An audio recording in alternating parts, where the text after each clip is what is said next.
Okay, we're live. It is 126. It is 5/24, 2026, and we are in Memorial Day weekend.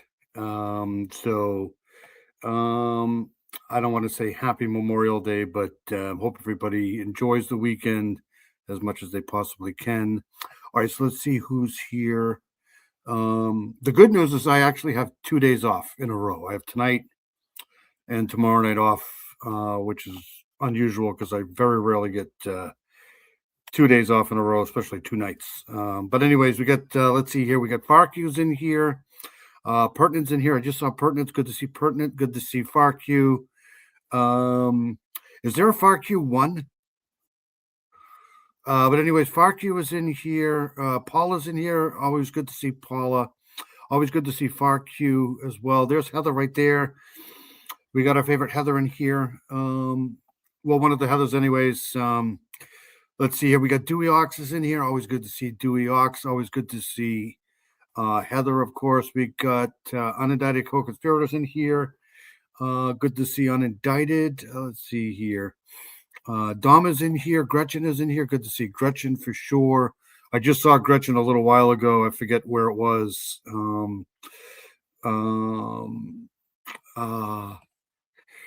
Could have been on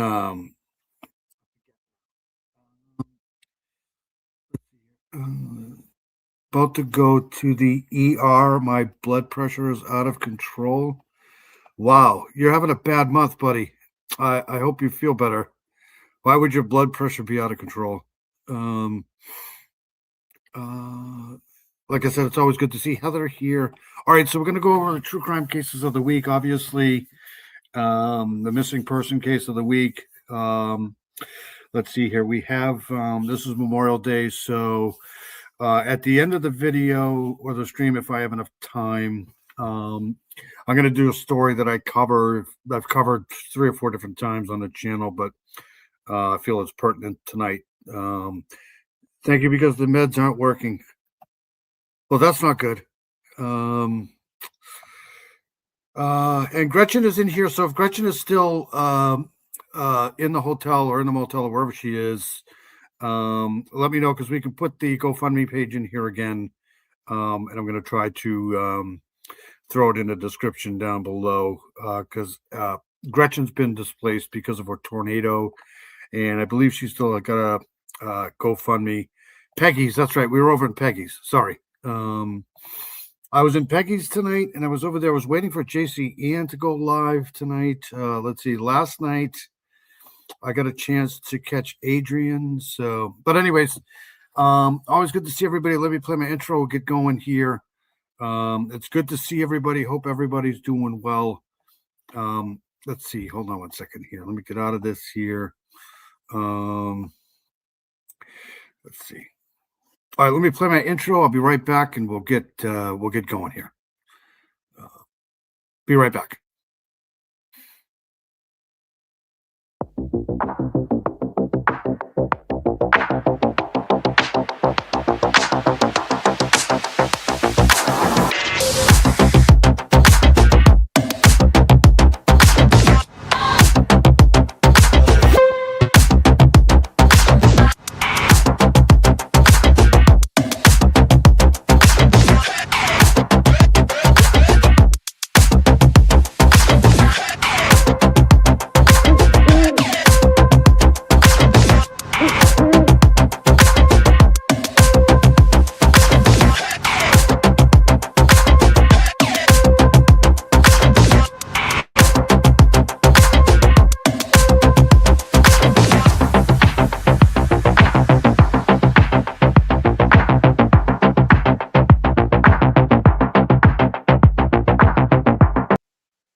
Well, that's good. All right, so we got some information here.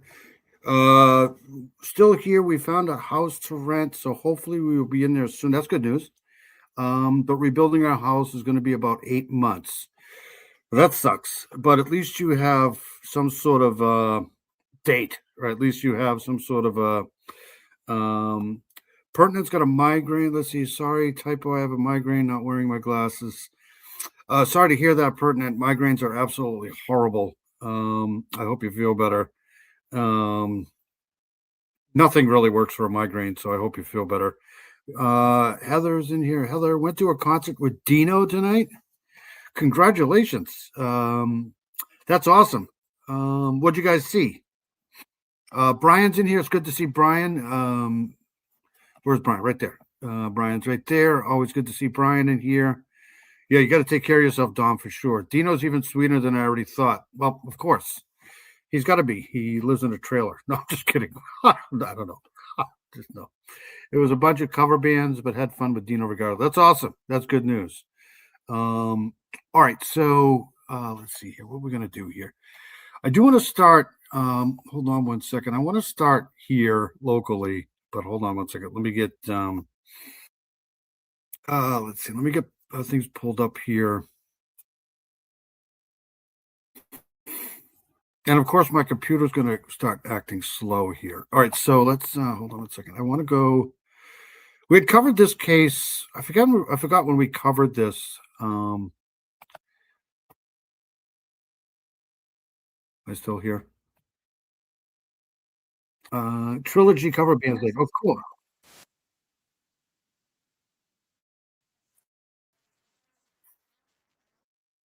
All right. I don't know why my computer's all of a sudden really slow. But hold on one second here. Let me share this. We covered this case a few months back, I think. But it's gaining a lot of traction here in New Hampshire. This is a case, a domestic abuse case here. And I got the information pulled up here. So this happened a couple of days ago, and they're really trying to investigate this here. I remember this woman here, the Berlin woman here, Berlin, New Hampshire. So Executive Council discusses internal review into the murder-suicide by the Berlin Police Department. So on Wednesday, executive counselors in the New Hampshire Attorney General's office said the tragedy should never have happened and expressed hope that police departments across the state learn from their findings. And this is your typical, things should have been done differently than they were. And now we're dealing with this whole situation. So I'll play this here. Give me 2 seconds here. I'll back this up here. I think this is important because this stuff happens, unfortunately, all the time. Marisol's reality was that she saw the violence escalate. Fuentes and Gleason's death prompted the Berlin Police Department to look into several calls they received in the months leading up to the incident, including one call just 2 days before Fuentes was killed, where Gleason's friend called and said he was worried. I don't know why my computer's slow. Police contacted Gleason, who denied knowing the friend, and no further action was taken. With all of this in mind, both advocates and officials say change needs to happen. She was out there by herself in many ways and not really being protected. Now, officials are pushing that every community looks at how they do welfare checks. When they say they had no welfare check policies, that concerned me. All right, let me hold on. Peggy O's here. Good to see Peggy O. Good to see Vicarious Vigilante is in here. Very, very good live tonight with Noe. Very informative. Mustang's here too. There's Mustang right there. Always good to see Mustang. But let me hold on one second. I want to give people a little bit of foresight into this case here. But let me the metal detectoring and fishing. That's awesome. What the hell am I doing? Okay, right here. Hold on one second. Actually, let me get rid of my face here. All right, so this is the story. This is the story here. Let me get rid of that there. It's always good to see Peggy Owen here. Great channel. Awesome stuff today. I almost missed it, and I don't know why. I was always been subscribed to your channel, but for some reason I was subscribed, but I couldn't get into the chat. It kept saying subscriber only mode. And then I'm like, wait a minute, I'm a subscriber. So I literally had to unsubscribe and then resubscribe, and then that seemed to work. But anyways, that's my problem. But anyways, here, this is so this is the story of this case here. They've got an internal investigation into this, and we all know what happens when they do an internal investigation. Nothing happens. But this is the case of the Marisol Fuentes. I wanted to do this last week, but I forgot. So Berlin Police Department initial review of the Marisol Fuentes murder made public Friday afternoon. So this was done a few days ago. Details the lapses in official police response in the days leading up to the murder-suicide here. Fuentes, 25, was unalived by, I believe, her husband, Michael Gleason, on July 6th, inside the La Casita Mexican restaurant in Berlin, New Hampshire. Gleason hid inside the business before it opened and ambushed Fuentes with a shotgun. After shooting Fuentes, Gleason went into the men's room and so he basically unalived himself. So the 65-page report details the many calls for service officers dealt with between Fuentes. So this is they had a running, bio on this couple here. But the damning parts in the report are the things officers didn't do, specifically the failure to follow up on a call from Gleason's friend. So the friend called 2 days before the unaliving, telling police that Gleason was, homicidal. He was gonna. This happens all the freaking time. Something needs to change here. This is ridiculous. There is a glaring failure of basic police functions, especially here in New Hampshire, and basic criminal investigations.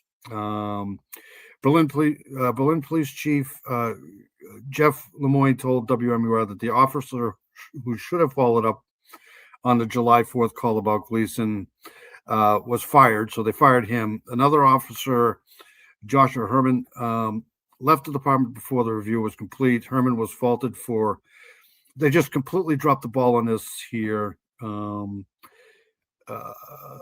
But buried toward the end of the report is the fact that Beale's glaring failure to follow up on a call from Gleason's friend didn't violate any department policies because the Berlin Police Department didn't have any. So it's hard to violate policies if you don't have any. So this has been going on here in New Hampshire for the past 3 or 4 months here, and this is in Carroll County. So let's go back to this here really quick, and we'll finish this up and we'll move on to something else. I just wanted to play this because Cindy Lean's here. Good to see Cindy Lean. Shay's here. Where's Shay? Always good to see everybody. Just going over this domestic violence case here. And what they should do is they should organize a picket for this thing, like some sort of a town hall picket thing to see if they can fix this. This all of this stuff here between the domestic stuff here needs to change, because this guy here, it should have been out on the streets. But anyways, let's go back here. Hold on one second here. No link to the house squatter. Is that the same house squatter that I found out about tonight? Hold on a second. Let's go back to this here. All right, so we'll finish up on this, and then we'll move on to something else.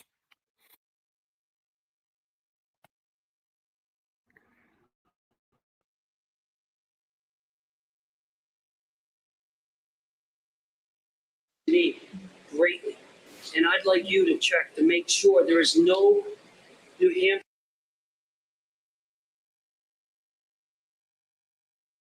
I don't know why my computer's slow. Police Department, those great men and women that wear the blue uniform, that there is no department that doesn't have a policy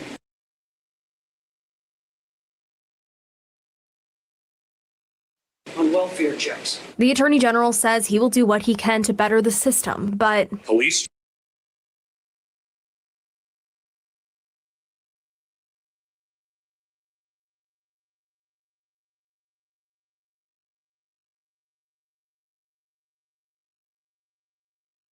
I don't know what's going on. Um,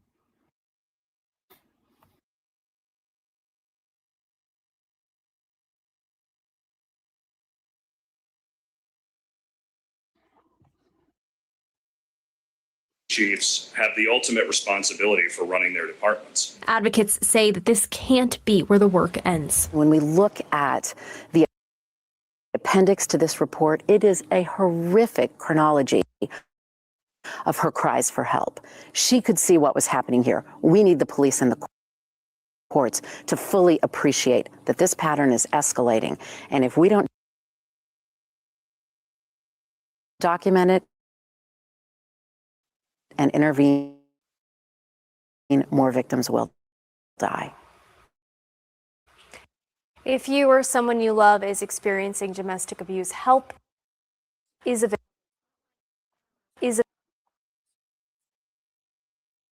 okay, so I don't know why. I wonder if anybody can hear me. I don't know why my computer is really slow right now, but I'm going to play that again. Hold on a second here. Let's go back.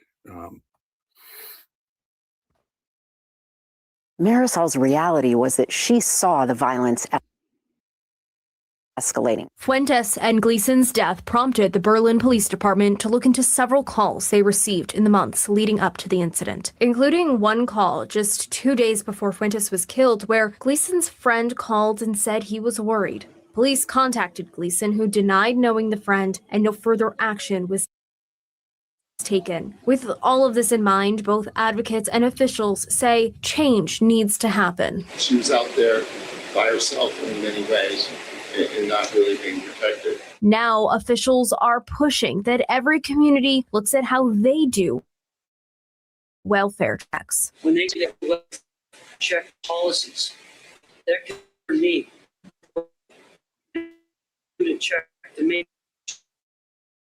there's no police department that there's no department that doesn't have a policy on welfare checks. The Attorney General says he will do what he can to better the system, but Police chiefs have the ultimate responsibility for running their departments. advocates say that this can't be where the work ends. When we look at the appendix to this report, it is a horrific chronology of her cries for help.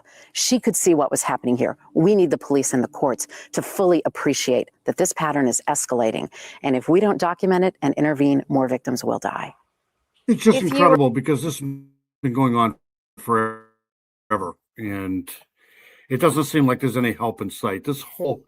The whole process here, the whole process of domestic abuse and how police respond and how it's a shit show. It needs to be fixed because this person right here does not deserve to be dead right now. It's sad.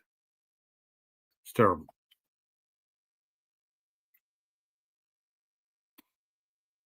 Is experiencing domestic abuse, help is available. You can always contact the state's Coalition Against Domestic and Sexual Abuse hotline. That number is right there on the bottom of your screen. Okay, so that's the end of that there. I'll keep following that, obviously. Leader Joe is here. Where's Leader Joe? Carol's here too. Always good to see Carol. Where's Leader Joe? Thank you, Mustang, for putting all the channels in here. If you guys have channels, feel free to throw them in the chat. All right, hopefully we do better here with the internet because we're going to move on to another story here. Hold on a second here.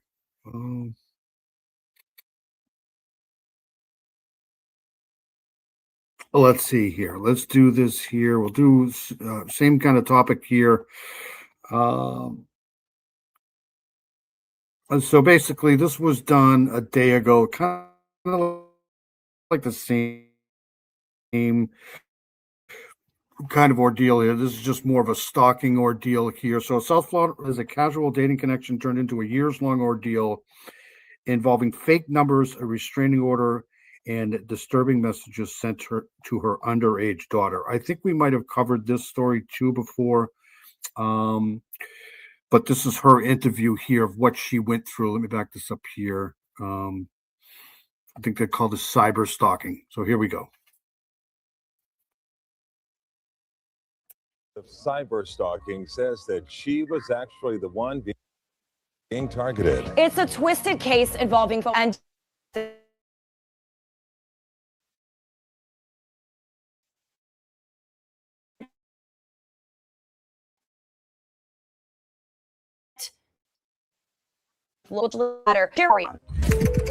On the world, connections are made in seconds. I met him on a dating app. In a twisted web of deception, one South Florida woman was taken for a spin.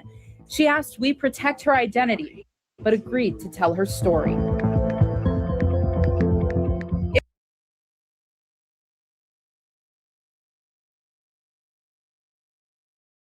All right, so I apologize for this computer here. It began in 2021. A man she casually dated named Richard Anderson popped up in a Facebook group known for vetting local men. Thousands of women looking for more information on their dates, even warning others of potential red flags. And what did the post say? It was saying that, that he had like a temper and, cheater, stuff like that. Just like negative things that weren't very nice. She and Richard weren't seeing each other and had amicably split. She told him about the disparaging post. What happens next, she never saw coming. He said he got it removed, and that was that. And then 2024, I got served at my place of employment with an injunction for stalking. The woman who we're calling by her initial M says the man accused her of cyber stalking and was served with a restraining order. But she says the cyber stalking never happened. I really didn't understand. I'm like, there's been some kind of mistake. Richard accused her of sending thousands of messages from countless fake numbers. Messages like, "You stopped talking to me. I thought we had something. I wanted more from you. Are you willing to see me?" M thought a hearing would reverse the mistake, but a judge ruled against her. I had a restraining order put on me. I had to attend an evaluation and do some anger management classes. And those constant messages didn't stop. So Richard turned to police. Detective Kenneth DeArmas with the Davie Police Department was assigned to the case and discovered many of the numbers came from an app called Text Now, where you can get a free phone number to text from. He's providing me hundreds of messages, screenshots from, various numbers. Those IP addresses were coming back to virtual private networks, otherwise known as VPNs. But police could not link M to the numbers, Gmail accounts, or any locations tied to them. Her cell phone records never put her there, though. But some IP addresses led to a hotel in Boca. DeArmas figured out a woman named Gressa Dugan was living there, and at one point, Dugan was connected to Richard. I thought somebody was impersonating me, essentially, because it wasn't me, Then M's underage daughter began receiving random, disturbing messages. There were photos of my face, tied to another woman's body. Were they explicit photos? Some of them, yes. It turns out, according to Detective DeArmas, Richard... Is Dom still in here or no? Weaker but cheerier and less grumpy. That's present there. Oh my God, Troll Farm Family made a true crime segment. Let's see here. I apologize for my computer tonight. I don't know what's going on. I think it's because my daughter's on too at the same time. Let's see here. Yeah, this is very scary. This is stuff that you hear about, but everybody needs to kind of pay attention to this shit because it can happen to anybody. Richard and Gressa were working together to target M's daughter. And DeArmas says he discovered it was Gressa Dugan texting Richard Anderson the entire time, and he had no idea. So was she just every day just creating numbers and texting him? That's what it seemed like. I think she might have whether it was jealous or just got pissed off and wanted to retaliate against M. Now Gressa and Richard are facing aggravated stalking of a minor charges for the messages sent to M's daughter. M says the judge reversed course, and this ordeal has been traumatic, but always had faith the truth would come to light. She didn't deserve that, you know? And it goes to the future of technology and that this can happen to anyone. Bridget Matter. Isn't that what I just said? It can happen to anybody. Local 10 News. Because the thing is, people don't think it can happen to them until it happens to them. And then, let's go here since we're here. Anyways, we're going to do this one. I was going to do another one here, but we're going to go to the Kalamazoo County Sheriff on this missing woman here. Since we're here.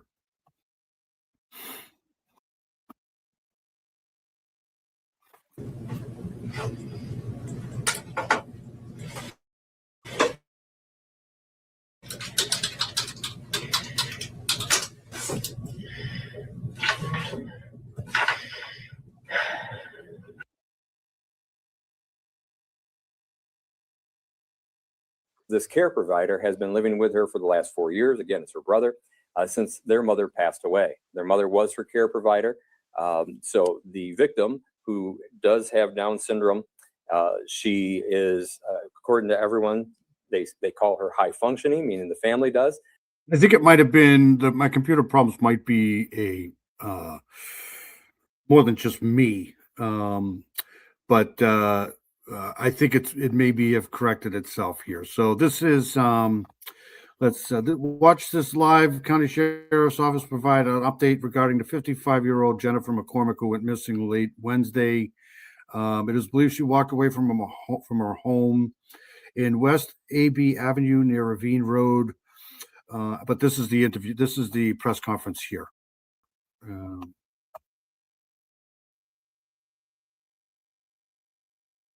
She is known to be left by herself because that's her life. She's had that for her whole life. She graduated from high school, so she has a level of education, and but she is still dependent on her family. Her finances, we've checked her credit card. I'm on Google Chrome. I probably should use Firefox, but all of this stuff is usually on my Google Chrome account stuff here.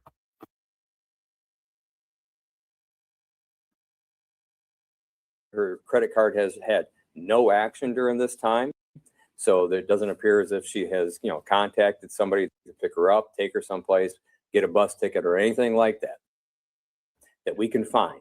She's not known to carry cash, not in an amount that really could, sustain her going away someplace. And there was no ongoing issue with the family when she just was not there when they came back. We also know that the deputies on scene initially, as we always do, did multiple. Hold on a second here. You have 583 spam calls and 479 blocked calls in the last 60 days. What the hell is going on over there? That's crazy. I feel bad for you. That's awful. 99% of the calls are from the Indiana area codes. Wow. That's terrible.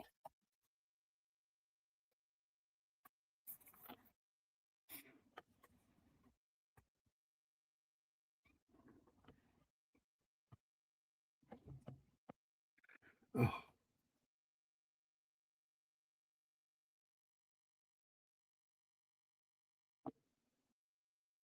Multiple searches through the property, making sure that the house is checked multiple times by multiple people to make sure we're not going to find later on that somebody was hiding in a closet or somebody was, just in another room and nobody checked that room. So that was done. We've had in the time since to the residents as well as a drone team. I believe the drone team was on scene 20 minutes after the initial call. Again, remember, we were looking at probably an hour and a half window that she would have been at the residence by herself. Again, not uncommon and not unusual. And in that time, she became missing. So when the units went there, there was no sign of any foul play. There's no sign of any indication that, again, she's called the service. You know, she didn't Uber somewhere. She didn't, have a friend that called to pick her up and take her someplace. We have checked with all of the local family. We have also been able to speak with many family members outside of the state of Michigan or the city of Kalamazoo. Okay, so hold on a second. I want to try to transfer this over to let's see here. Let's stop that. I'm trying to be very, very careful with my computer right this very second. So let's go here to this story.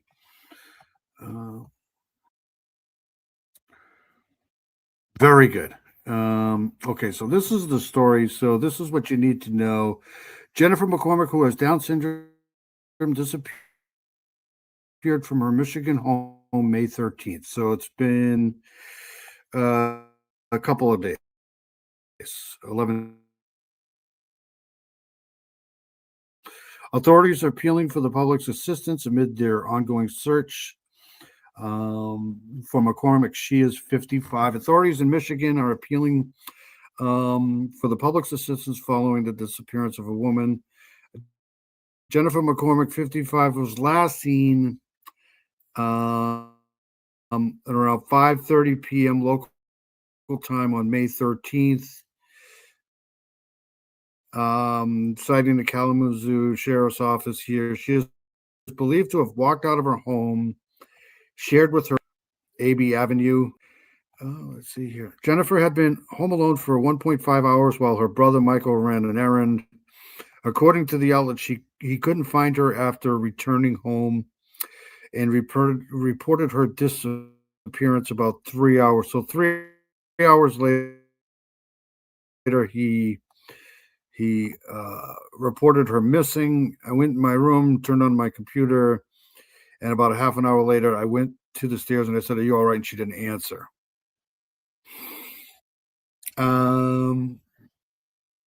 Michael added, searched upstairs, nothing. I came down, started outside, looking around the house. Second. So she was home alone while he ran the errands for about an hour and a half. Michael added, Jennifer has brown hair and blue eyes and is about 4'8"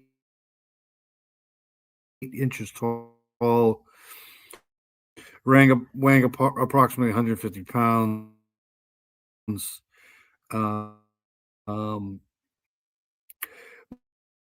Michael has been the caregiver since their mother passed away. That sucks. In 2022. He also said that investigators believe a disruption in routine may have led to Jennifer's disappearance. The video to see if we can hear any more. Found the Shays video there. Okay, we'll try to play that. Jocelyn's here. Where's Jocelyn? Right there. Here. Let's close this out and go back. This is terrifying. This is terrible. And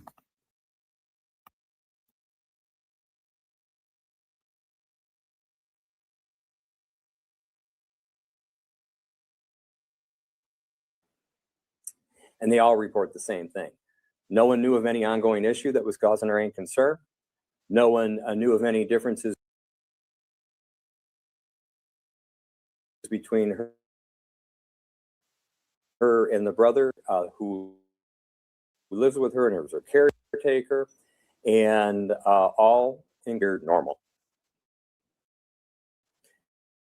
So we're asking the community to help as much as you can. Look at the picture. The picture is going to be on the screen here in a little bit. I have a picture here to show you guys, but we're also going to give this to the media so they can post the most recent picture the family had for us. Some of this stuff is repeat, and we did receive tips in the last attempt to have people contact us. We received 2 tips within the day of the initial reports, those tips were followed up. In both cases, luckily, they were businesses, and there was video in both places. The brother was shown, I know for sure, one of the videos, I believe both of them. Have a good night, Carol. Always good to see you. I hope you have a great weekend and a great week. Like I said earlier, I do apologize for some of the computer issues that I'm having, but I'm trying to be very careful with the computer. So it's just very slow right now. To the videos, and that's being confirmed by the lieutenant that was here. So both of the videos, and they said similar, definitely not her. And so again, I don't want anybody discouraged to think that, well, I'm not going to call in because I'm not sure it's her. As I described earlier to the media, is that I would much rather have to trace 100 different calls saying, I think she's here, I think I saw her, maybe this was her. So please continue letting law enforcement know. Call 911 if you think you see her. Contact the sheriff's office. We have multiple detectives that have working right now. In fact, again, today, that detective was with the family. We also wanted to make sure the family realized what's happening here today. I did not want them to turn on a channel and think that some revelation had come out and that we hadn't informed them. As I said earlier, there's no change. We still have a missing person. Again, we just want everyone to know that the resources that have been put towards this effort have been exhaustive, but we're not done. We won't stop looking until we have a successful bringing of Jennifer home. And it's so important to not just the family, not just to the sheriff's office, but I know to this community to have the fear that there's a person out there that nobody can find. That bothers us. So. Okay, so hold on one second here.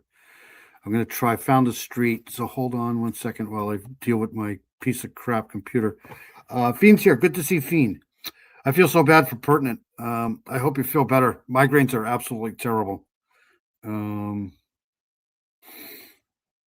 Let's see. So this is, we are now on, let's see, this is, I believe this is West AB Ave. This is Alamo Township, Michigan, 49078. So this is basically nowhere. This is kind of where she went missing here. I don't know the actual address because it didn't. But this is a problem because this is, I mean, where could she literally be? There can't be any cameras around here, right? I mean,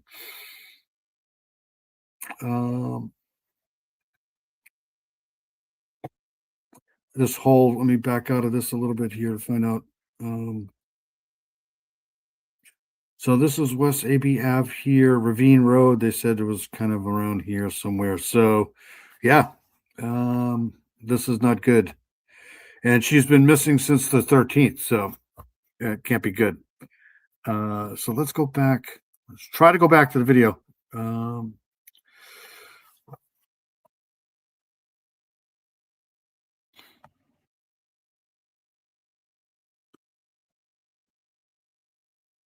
Very good. Information. Please contact the Kalamazoo County Sheriff's Office. Please call 911, and we will trace down any tip that people have for us. We are talking to family. We are talking to neighbors. We are talking to anybody that would have a relationship with this family and Jennifer in particular. They're all issues. Not on any medications that would cause her some sort of change in her habits. Right now, the best anybody can come up with is something changed in her habits and that she walked away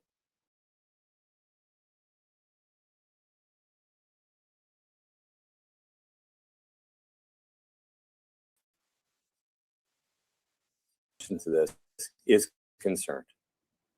So I'll be happy to try and answer any questions.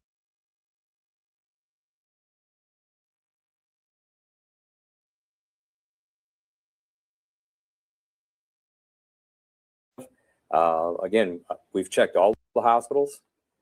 We've passed the picture out everywhere. We have been able to make sure that the community that is closely related to the unhoused population have seen this picture. That's something that we'll continue to do, just like any of these other efforts. But hopefully, if you have any questions, I can try and answer a few of them right now. Big Fish is here. It's good to see Big Fish. They're not giving an actual address, so which is understandable. But this is farmland in here. This is she could be anywhere. There are some homes, like I'm kind of driving up the road with my cursor here, but I don't think they're going to get any kind of surveillance from any type of camera. It's going to be hard. I don't know if she had her cell phone but it's good to see Big Fish. Big Fish is right there. Good to see Veen in here. Always good to see Big Fish. Hope Big Fish is all right. It's always good to see Jocelyn in here too. All right, so let's get back to this here.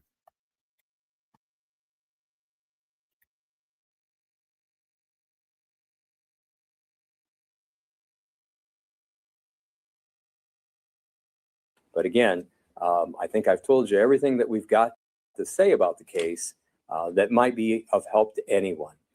Bottom line is we want help looking for her, and this is very important to everybody. Sheriff, how many searches have you guys conducted, and where have those searches been? Mm-hmm. So multiple searches, right? So, even today, if the detective is out there, they still would have checked things I mean, I'd bring up the flight radar thing, but the way my computer is working right now, it's probably not a good idea. And I probably don't think they're searching right now anyways. But if they had any drones or, helicopters up in that area, I'd be able to track that with the flight radar, but not a good idea with the way my computer's acting. the residents. But that's why I also use multiple units. So we've had 3 different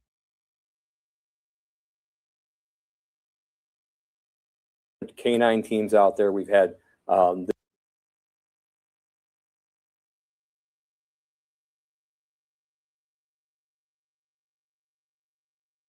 All right, that wasn't a good idea.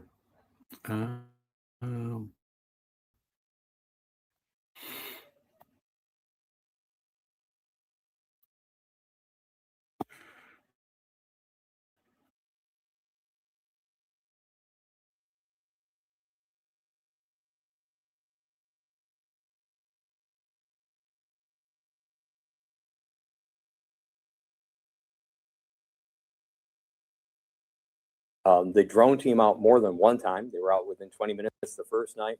They've been out there again. They've checked at nighttime with the special equipment for nighttime searches. They have checked during the daytime when it's brighter.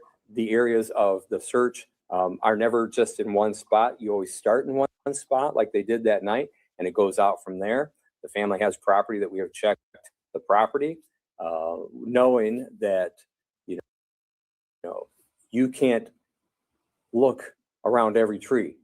So that's why we keep going back. I think I mentioned a couple of times now the multiple canine units. We want to use every resource available, and we've even done the door-to-door with the neighbors, and we specifically reach out to every family member that we are being told exists. Have you been checking the nearby lake? Family mentioned the lake was something that they were within their own searches had gone over to the lake. Yeah, so of course, anytime that this happens, that somebody is missing, we check all areas. specifically around bodies of water. We check specifically wide open fields, forests in those areas. The family lives in an area where there is a lot of wooded areas as well as fields, and there's a lake not terribly far from the family, but it's not something that she's known to just walk off to. She used to ride bikes with her mother all the time. She used to take walks with her mother all the time. And so we are confident that she's very familiar with. All right, hold on one second here. I'm going to go to a bigger, broader map here. I think it's because the other thing is my daughter's on too with her friends, so that may be slowing up my computer a little bit. Normally it doesn't happen like that, but you never know. So here's Kalamazoo here. Let me do the layer thing.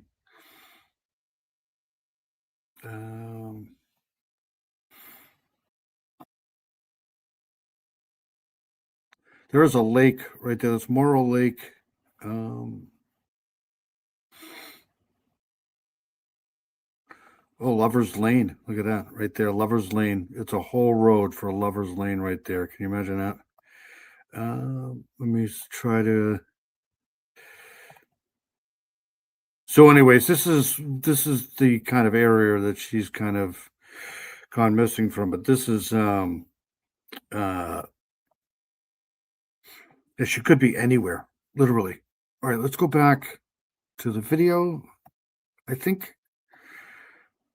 Sorry, I before E except after C. Exactly.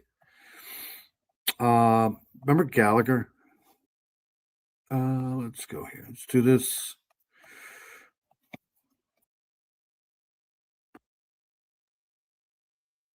We hope that that would be continued, that she would still be familiar with the area. But yes, the areas that the family talks to us about, we do check specifically, and we do general searches like we would for any missing situation. Does she know to have a cell phone or anything like that? Good question. I appreciate that. So she does not have a cell phone. That was a good question. So she does not have a cell phone. So that's not good either. And, you know, in modern times, that's one of the first things we ask. Do they have any electronic devices that they depend on? Do they sit on the computer and do computer work? Do they have contacts that you, the family, may not know? There is no cell phone activity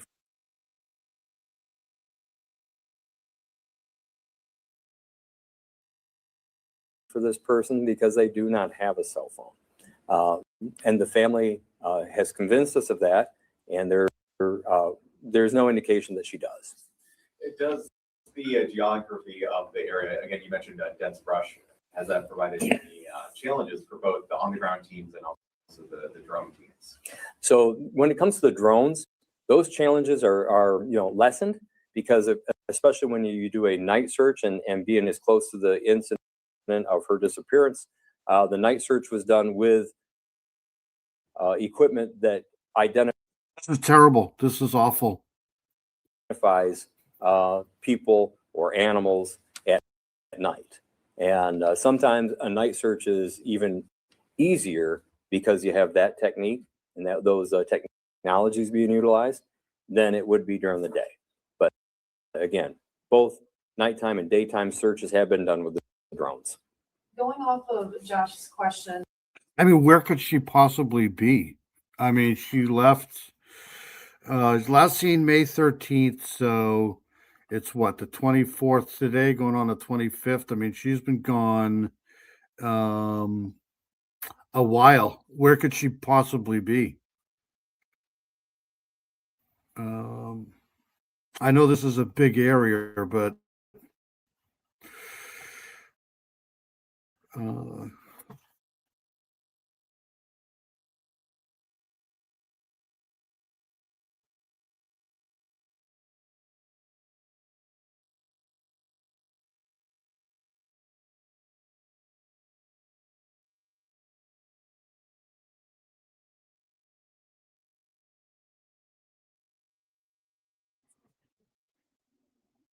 were, I believe that he was saying that you were trying to obtain a phone log, his phone log. Is that anything about that, or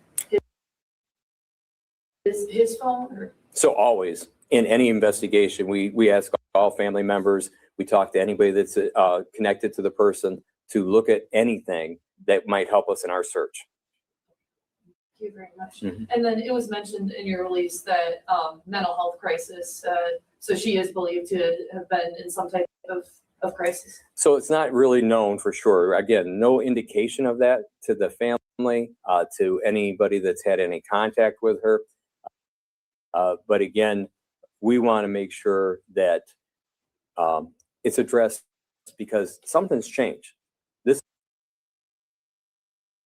is not normal for her. She normally does not disappear for days on end. The family has had to go look for her a couple of times, and one specifically that they talked about, and that they were able to locate her not far from the residence. And anybody seen Miranda Lee? I haven't seen Miranda Lee around for a long time. I hope she's okay. But it was not a common thing. Does she have any locations that she likes to frequent that people should keep an eye out for? No. So again, the family says she's pretty much here at the residence. We always ask these questions as to, do they go to the library? Do they go to a store by themselves? And that goes again with asking, do they carry money? All those things. And we're finding that the family can come up with no answers to help us in that area. And it's across the family, meaning that, if we. So he left, hold on a second. I'm going to pull this up again. Why didn't that? Okay, so he left for, what is it, an hour and a half? Let me read this again here. I think they said he left for about an hour and a half. She's described as high functioning. What does that mean? But dependent on her family. So she functions well, but still dependent on her family. I think that's what that means. I'm just kind of reading this here. She was last seen at 5:30 p.m. local time, and then Michael McCormick, who's the her caregiver, on West AB Avenue in Alamo Township. Jennifer had been home alone for 1.5 hours, so an hour and a half, while her brother Michael ran an errand. I'm pretty sure that they probably checked some of these errand places that he went to. So, all right, so let's go back to this. Great to hear. I'm good. Thanks. Good to hear. All right, so let's go back to this here, and then we'll move on to something else. This is just terrible. Ask her brother. Same thing we're hearing from anybody else that sees her on holidays or may have seen her in the last month or so. It's the same answers.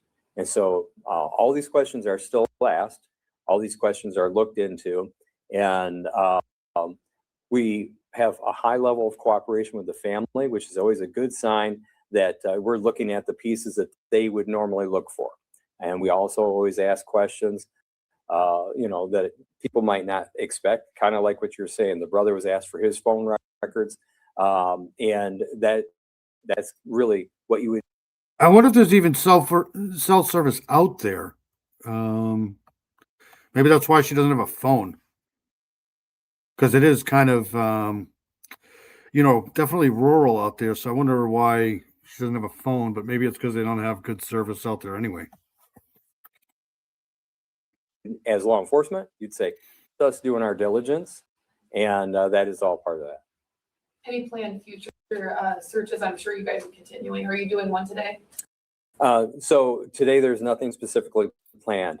So they continue. And what we want to do is focus our attention and our energies in areas that make more sense than just going out and looking around again.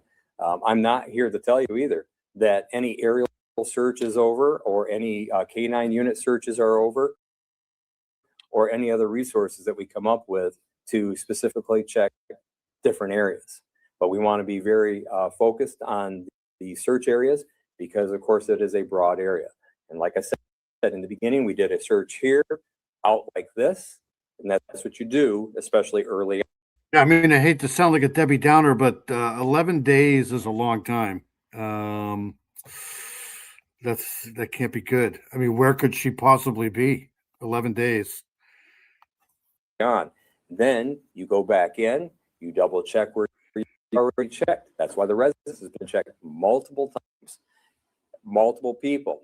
That's the other thing. Use multiple units, multiple people, different mindsets when they walk in there.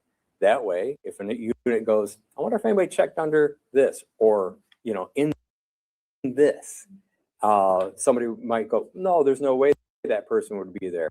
Well, I'm going to check. And then, you know, there's some evidence or something found there. That's why you use multiple units, multiple people, multiple methods, and that will continue. Where are you guys focusing on next? You said you're being very intentional. Where are you focusing searches? Are you in Michigan, Dewey? I think is Heather in Michigan too? No. That's what I was going to ask about. I was going to ask about the weather over there the last week or so. I know it's been cold here. It was warm last week for about a day, and we're right back into the freezer again here. So I'm hoping it warms up soon, but there's no guarantee, bro. It's still cold out here for sure.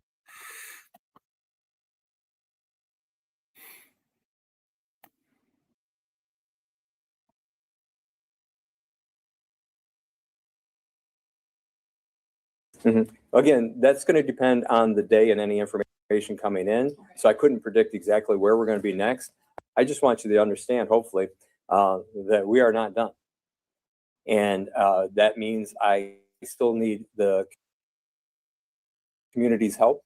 You know, this is up by Plainwell, Otsego area. So we've made sure the picture is wide out there and that people in that area are seeing these pictures. I believe one of the tips actually came from a Plainwell area business.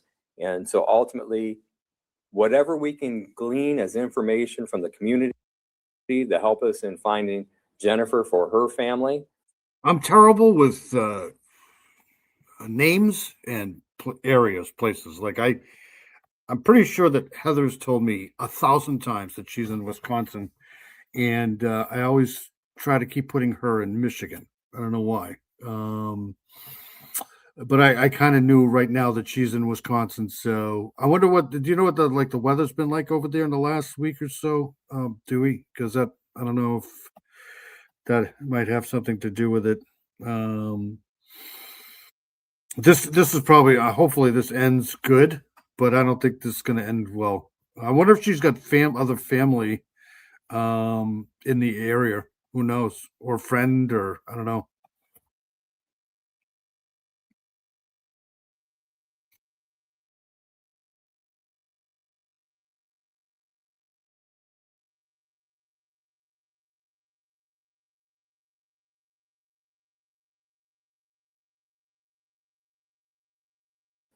We will continue to ask for.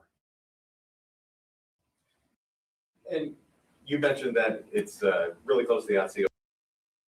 There's some communication with Allegan County as well, just to let them know of the situation you folks are looking into. Yeah, and I appreciate that question as well, because if we were unable to cooperate with agencies across the border, we'd be very ineffective. So we do talk to all the law enforcement agencies in these areas and make sure that they're given the information, that they know what we're looking for. That way they'd be alerted if somebody came to them and said, there's this person that's out of place, we don't know what to do with them.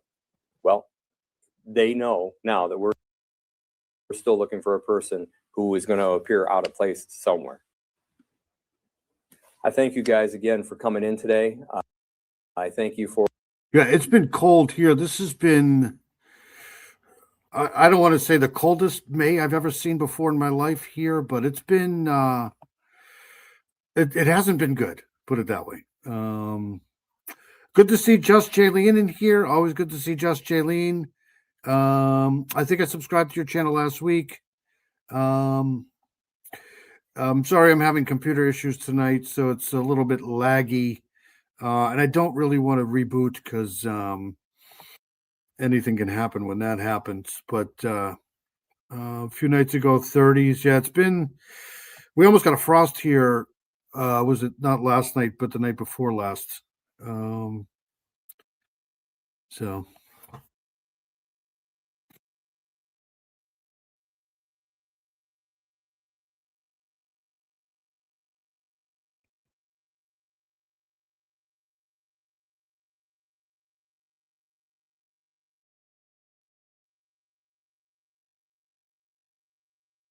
Us the attention that you have given this search, and ultimately, we will not stop our search until we have a resolution and a return for the family as best as possible, and that's our goal. So, thank you again for coming in today.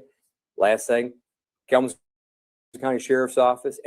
All right, so this was done a day ago, so I don't think there's an update. There might be. If I can find it, I'll play that before we leave here tonight. But all right, so I'll keep an eye on this though. Let's get out of this here. I do want to move into something else. Hold on one second here. Always good to see Just Jaylene here. Sorry about the computer issues tonight, but there's nothing I can do about it. So let's go here to this case here. It's always good to post these here because this is what needs to happen. So dozens of men arrested in an Ohio human trafficking sting. This was done 2 days ago. So let's play this here. Human trafficking crackdown. That's what we need.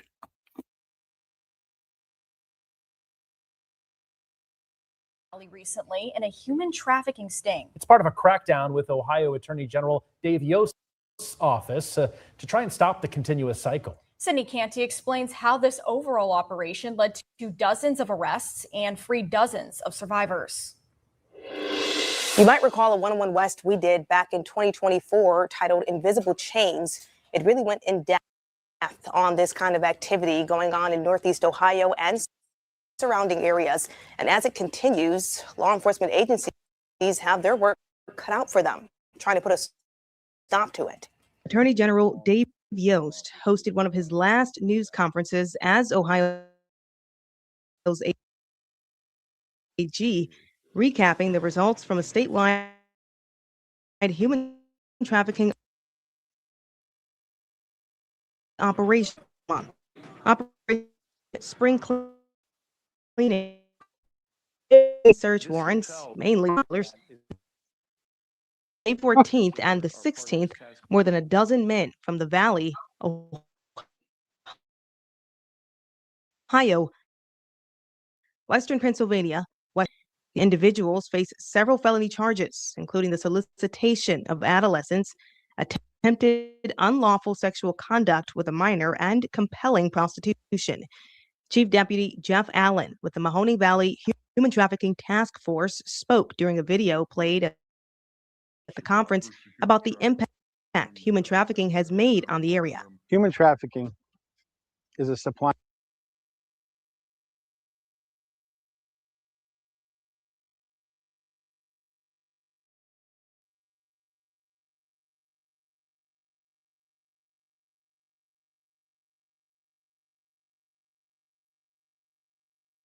and demand business, just like drugs. If somebody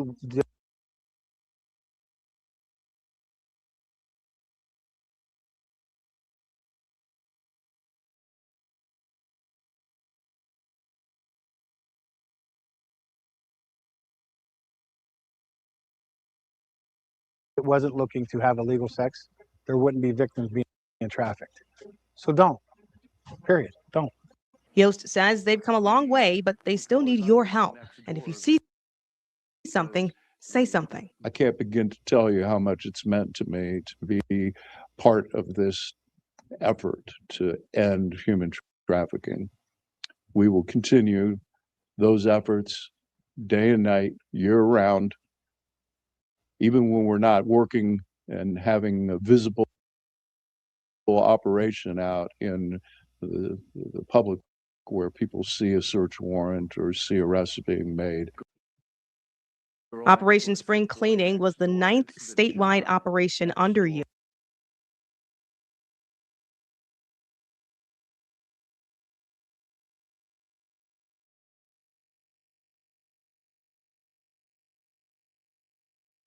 Resulting in more than 1,000 arrests. Critter Mama's here. Good to see Critter Mama right there. Always good to see Critter Mama here. I saw Critter Mama earlier too. I forget where it was. Might have been on Adrian's channel. Always good to see Critter Mama in here.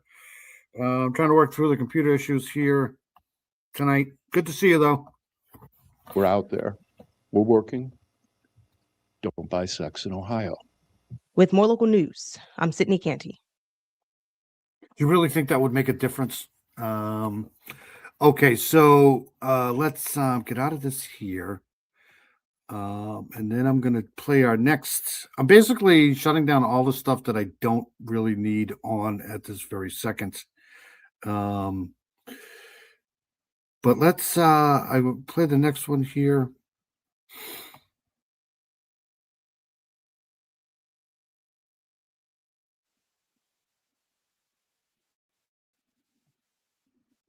Okay, so I don't know if you guys remember this story here. Hold on a second. I'll share this here. Let's do this here.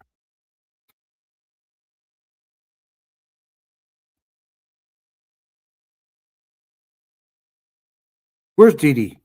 Hold on a second here. Let me play this. I think we covered this before too. This was the suitcase thing. Remember this?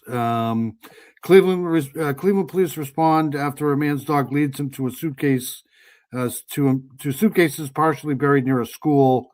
Watch this as a body cam here, and then I'll pull up our other story. It's a park. I just found a head.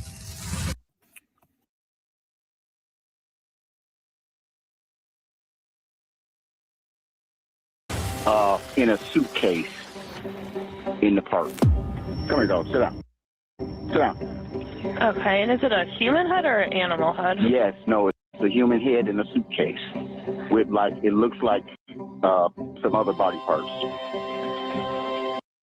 It's good to see Diana in here. I haven't seen Diana in here in a while.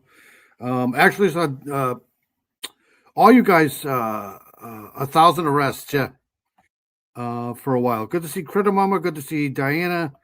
Apologize for some of the computer issues, but my computer's lagging and I don't know why.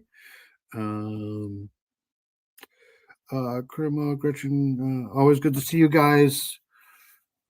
Alicia Cam is here. Good to see Alicia Cam. I'm on a break. Critter Mama's on a break. I think that's Alicia Cam. But good to see you. Let me play this.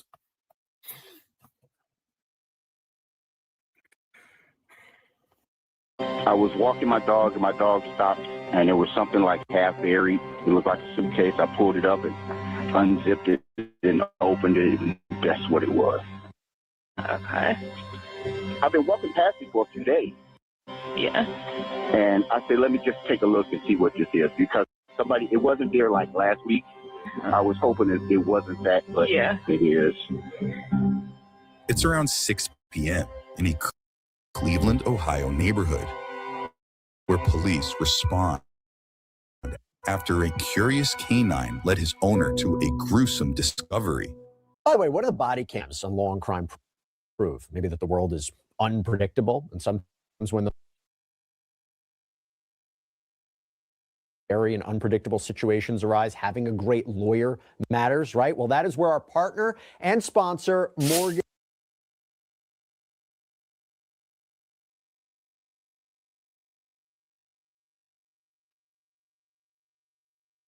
So all the way straight to the back.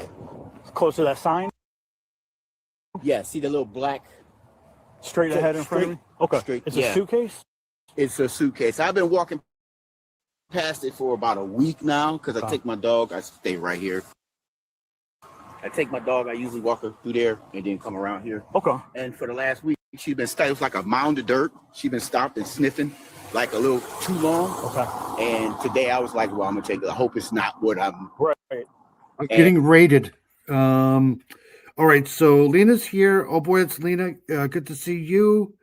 Let's see here. Christina's in here. Oh, good to see everybody. Hope everybody's doing well.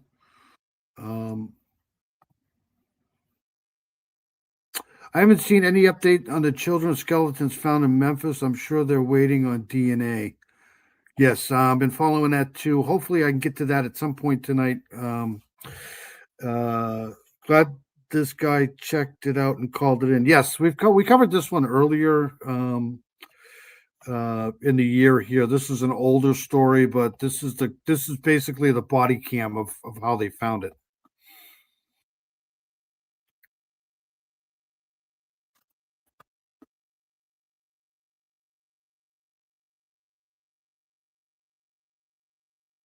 And it was halfway buried. It's about this thick. It's about halfway buried. I pulled it up, unzipped it. I couldn't really see. And I opened it up and it. Buried under the dirt it was? Halfway. Okay. You can see a little part of it sticking out. And you said you noticed? Okay. I tried to bury it. And like I said, I walked my dog over there and she keeps stopping it. She sniff a little too long. Right. You know, she sniffs stuff. And I'm like, I don't know what that is. Right. I'm not going to put it. And today I was just like, let me see what that really is. Okay. It's back there. All right, I pulled it up so it's kind of standing up and it stinks like hell. Okay. You're right here. Yeah. What was your name, sir? Okay. I'm going to check it out. I'll be with you. Thank you. You heard that right. The man tells police he found a human head and body parts in a suitcase after his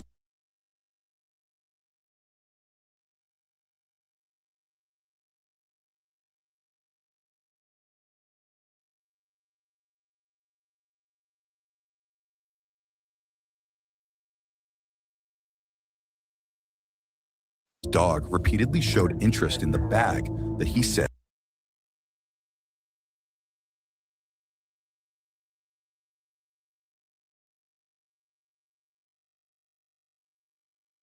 had been there less than a week. Next, the officer heads over to the location pointed out by the witness to investigate.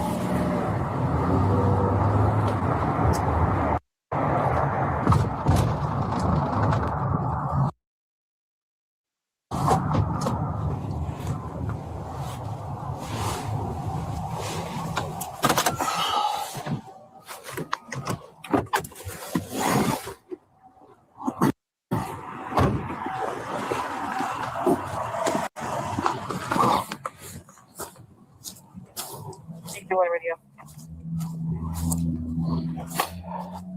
Go ahead. The airplane.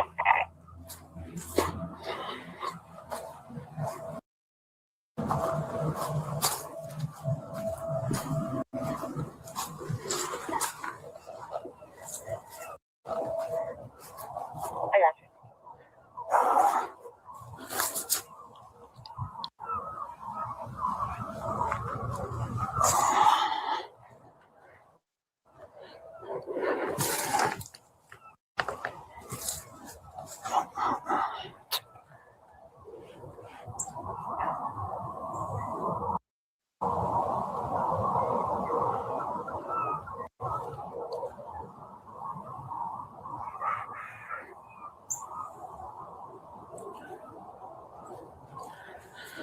One officer finds the suitcase in question dumped near a wooded area and partially buried.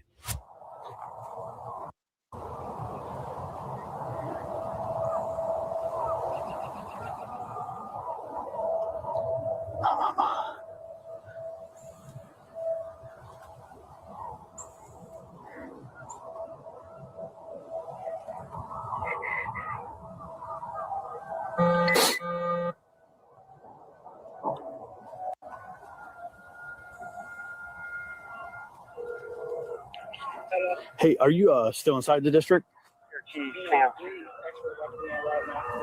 Okay. I was gonna have you grab my flashlight, but that's all right.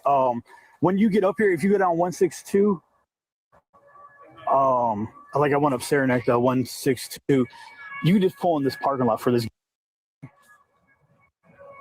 and you'll see me back here. So I haven't opened it yet. The dude I talked to, the caller, he said that there was this suitcase partially like buried in the ground that he said he's been noticing for like a week, and his dog keeps trying to get to it. So he said that he pulled it out today and to see what was in there because it was kind of heavy, and he noticed like a head and he just left it and called the police. So I'll just wait. This would be my day, right? Like I'd be just going to work or something like that, and then stumbling upon a suitcase with body parts in it. Then I'd have to stay there for hours and hours until cops get there. This would be my day. Yeah, that does suck. Migraines do suck really bad. Good to see everybody here. Apologize again for the stupid computer mistakes. Working on it here behind the scenes. But let's get back to this here.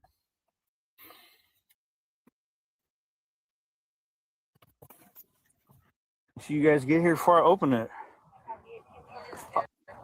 All right. Yeah, just come down towards like Midland, and I mean, as soon as you get to like the last drive for the school, you'll just pull in there. I'm in the back. All right.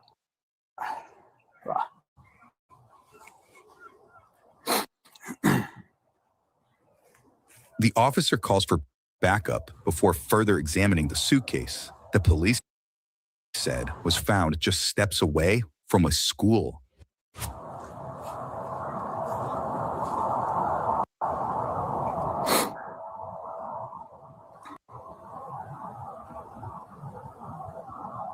First of all, who would do this, right? Like, who would put a body or bodies in suitcases and then just throw them out in the field somewhere and expect them not to be found, right? Like, this is dumb.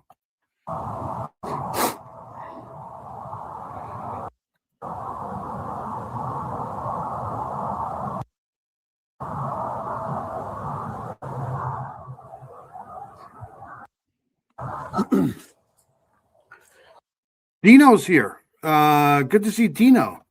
Yeah, I heard you went on a to a concert with our good friend Heather.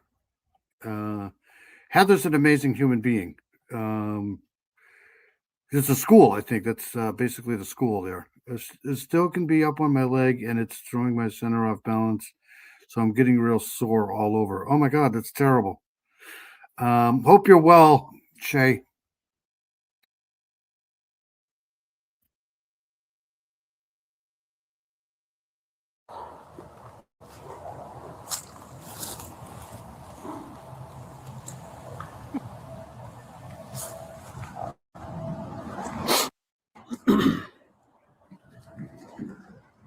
Moments later, backup officers arrive before an even more alarming discovery is made.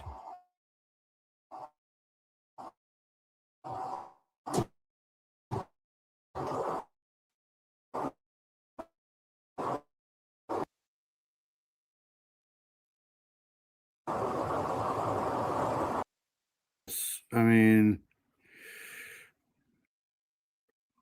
Oh, you got a flashlight. We're gonna have to look and see.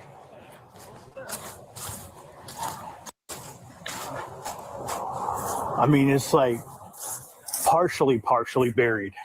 He said it was sticking out for like a week. He finally decided to open it up.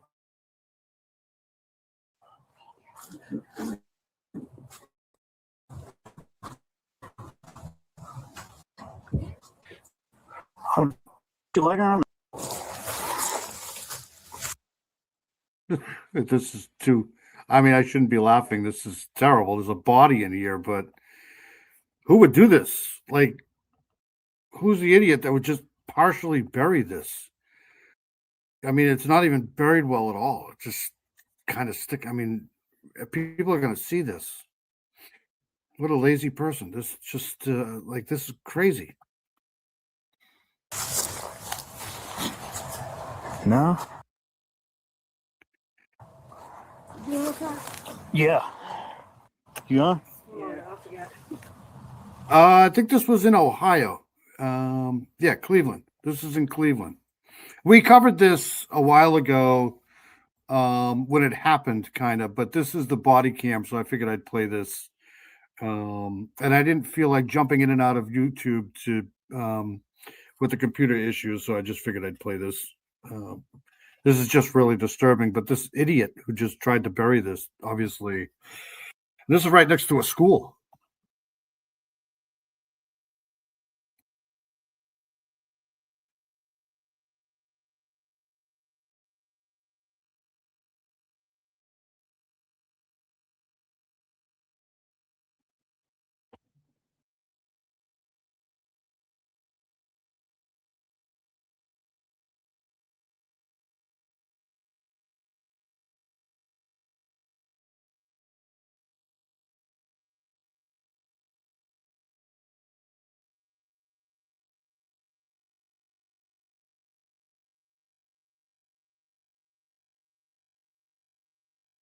Now I don't have anything at all.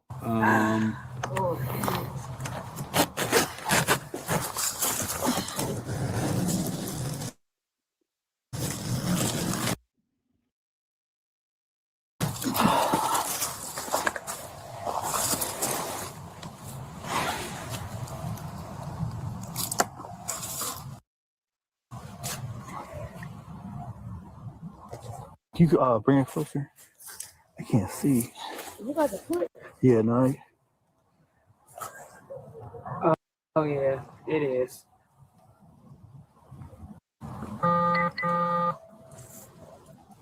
It looks like a kid. Yeah.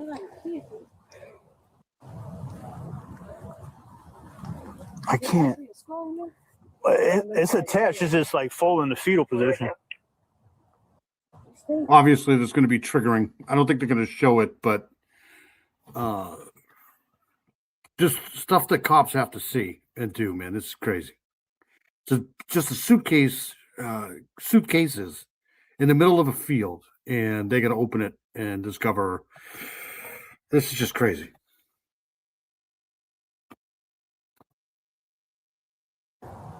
No, frozen.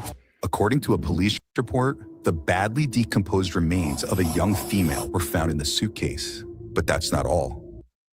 Multiple units later responded to the scene and shockingly discovered another suitcase about 25 feet away from the first that also contained the remains of a young female. DNA testing confirmed the two deceased individuals were half-sisters who were later identified as 10-year-old Amore Wilson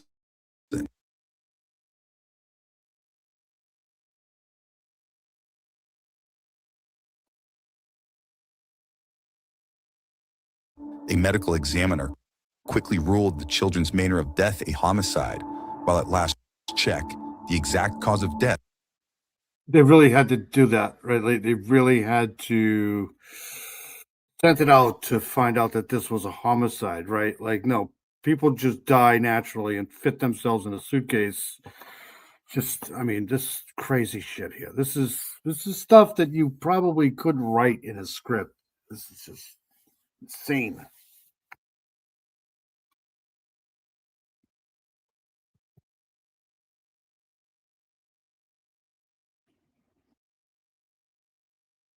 Death remains under investigation. Both victims were identified as the daughter of 28-year-old Aaliyah Henderson, who is about to become a primary suspect in the case. We'll catch up with her shortly. The next day, investigators perform welfare checks on children in the area when one neighborhood resident decides she has something to say about it. Hey, how you doing? I'm calling because the police was just at my door. What's the address? I don't know where Tracy is. I think she was here last week. I think Tracy was here last week. Sometimes she's here. She's just kind of not here. We love Tracy though. Tracy's amazing. Yeah, it's a little kid. They have patient assistance programs that are specifically for uninsured and low-income people who can't afford a medication. All right. Okay, pertinent. They say sometimes black coffee works, but that never worked for me. ChatGPT says some clinics and neurologists will help fill out the paperwork for you. See, Diana's wealth of knowledge here. It's awesome. She's probably lurking. Yeah, we love Quad here. We love Tracy. She's amazing. She's awesome. And I've been over there with Amy G too. Daisy Asks. I think that's the name of the channel. She's back too, so that's good news. All right, a little bit more of this, and then we'll move on to something else. This is just crazy.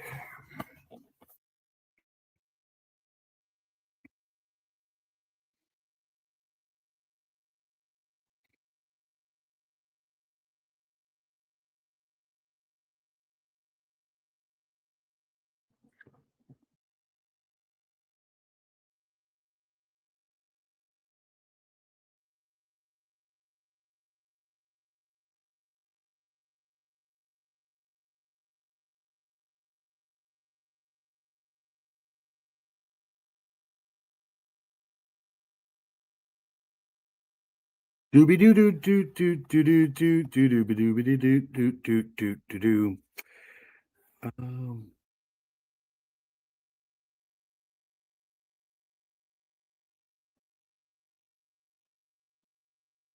Apologize for this here.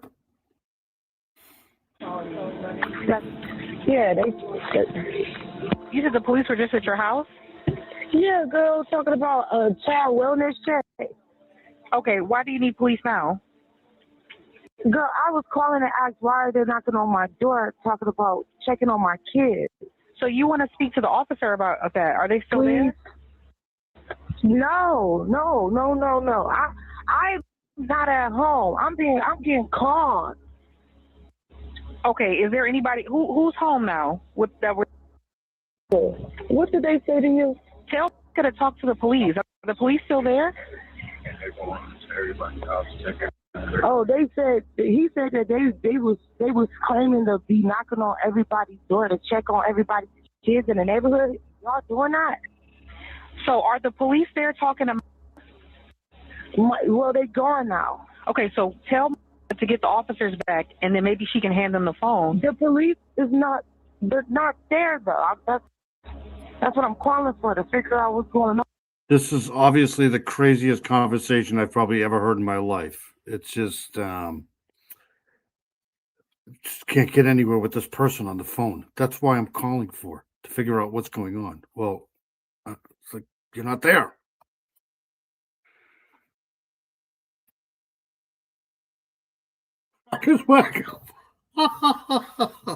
Did you remember to watch my video, Dave? There's Tracy right there. Oh. If I get to it, I'm gonna try to get to that. Can she still see the police? I'm gonna try to get to that at some point tonight. Yes, but it's not looking good because I don't know what's going on with my computer. It's just very slow. So, and unless I reboot, it's probably going to be like this for the rest of the stream. But we'll see what happens.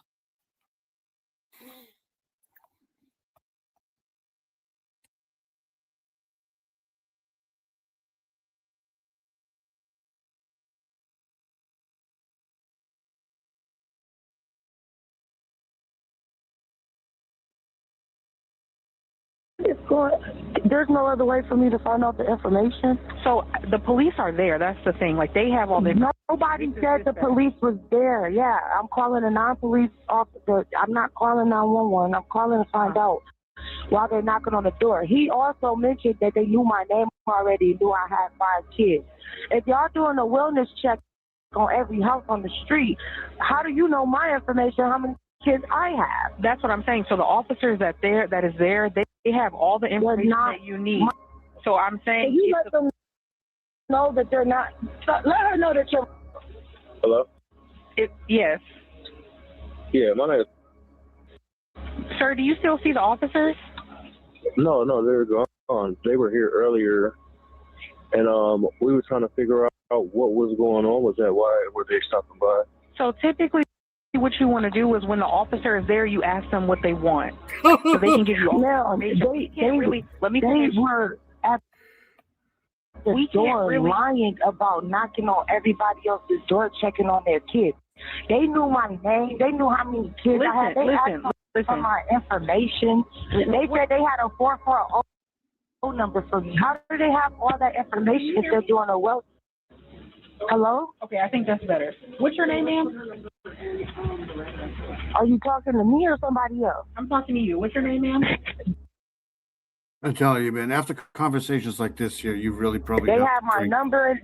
They said I mean, a lot of alcohol to be able to put up with this. This conversation is just like going nowhere. they had a 440 number for me and everything. So typically, I understand your frustration, but when we think it's not a frustration, it's just I feel like they knocked on the door lying. Okay, so about what they were really at my door for, because it's not like they went door to door. You're speaking over me. Now, I called you guys to give you the information that I know. You have to let me speak. We have to have a conversation. You're speaking over me. Oh my God. Okay, can I speak to the officers? The officers were at your house. Let me say this, okay?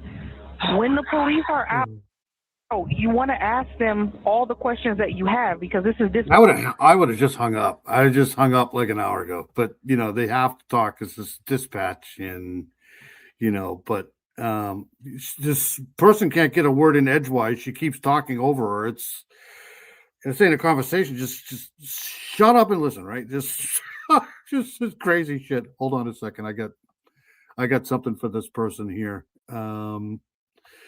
Let's see here. Let's do this one here because it's needed. Let me turn it up and let's go. Gone. Remember the Gong Show? You're out. You're done. Get out. That's it. Quad. Tracy's right there. Tracy's amazing. She's an amazing person. I got an idea. Let me try to stop this here. Maybe that'll change things. All right. There's Tracy right there. Good to see Tracy in here. Hope Tracy's doing well.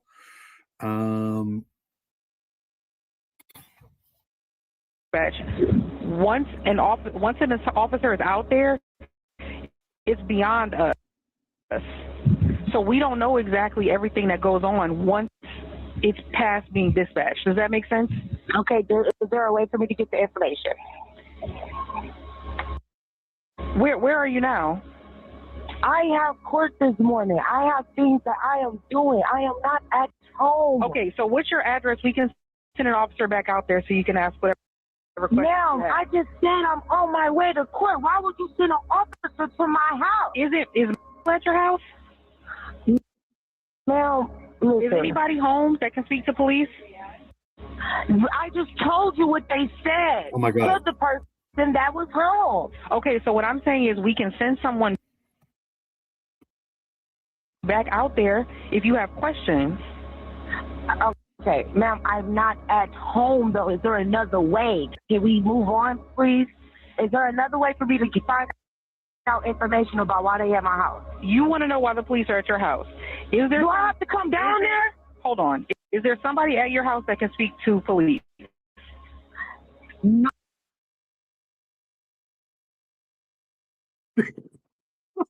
Listen, nobody's at my house. Nobody's asking for nobody to pull up. I am calling to get the information. You keep trying to send people out. Because I can't. It's obvious that she's trying to find out information that she wants to know, right? But unwilling to give up where she is so that she doesn't have to be interrogated. I can't, you can't, how do you deal? I just don't understand how you deal with some people like that. No, we're not going to tell you any information until we talk to you ourselves. We're not going to just give you the information over the phone. That way you can just take off. Oh, it's mind-boggling, really.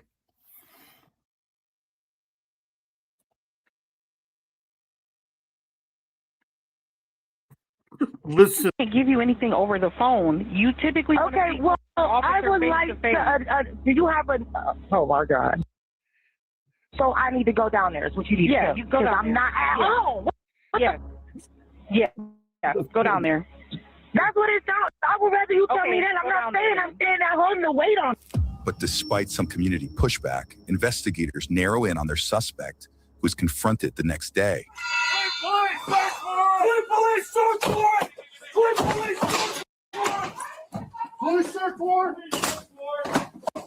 Watch it. Hands up. Come on down, hands up. Come on down, hands up. Come down now, hands up.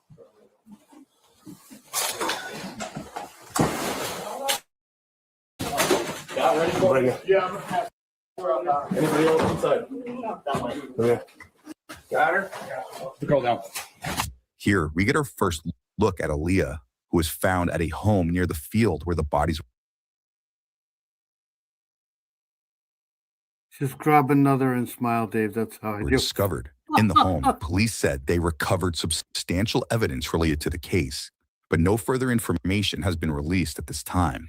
Next, police allow All right, so what we do here is we talk about some of the cases of the week, missing person case of the week. Usually we don't have computer problems like we're doing tonight, but everybody's welcome here.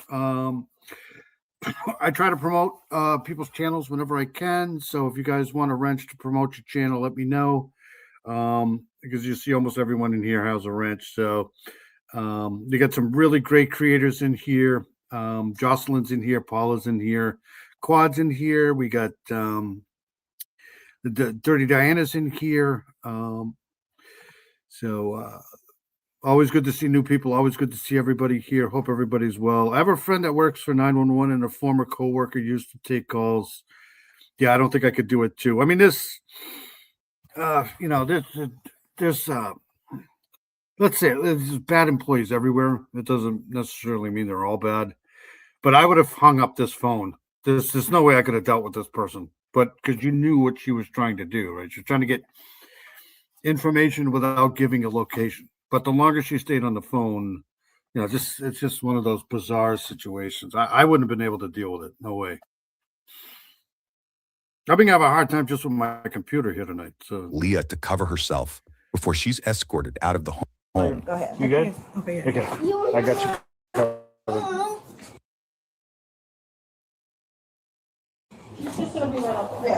Just hold on 1 second. I'm gonna wait for the. Yeah. I mean, everybody's innocent until guilty, right? But I'll try to keep following this case here because it's probably only going to get worse. I don't know if there's any more updates on this, but I'll try to figure it out and get back to people on that. But Tracy, been a while. Hope you're well. Absolutely. Welcome to the Cult of Owl. I kind of like that. All right, so let's move on to something else. Hopefully this isn't as painful. Has anyone seen Gretchen? Hope she's okay. Gretchen was in here a little earlier. Pretty good. Got my baby all moved out officially. Oh, that's nice. That's going to suck, though, too. Let me pull this up here. Hold on 1 second here. Read the chat a little bit. Sorry. Let's see. Pretty good. Got my baby all moved out.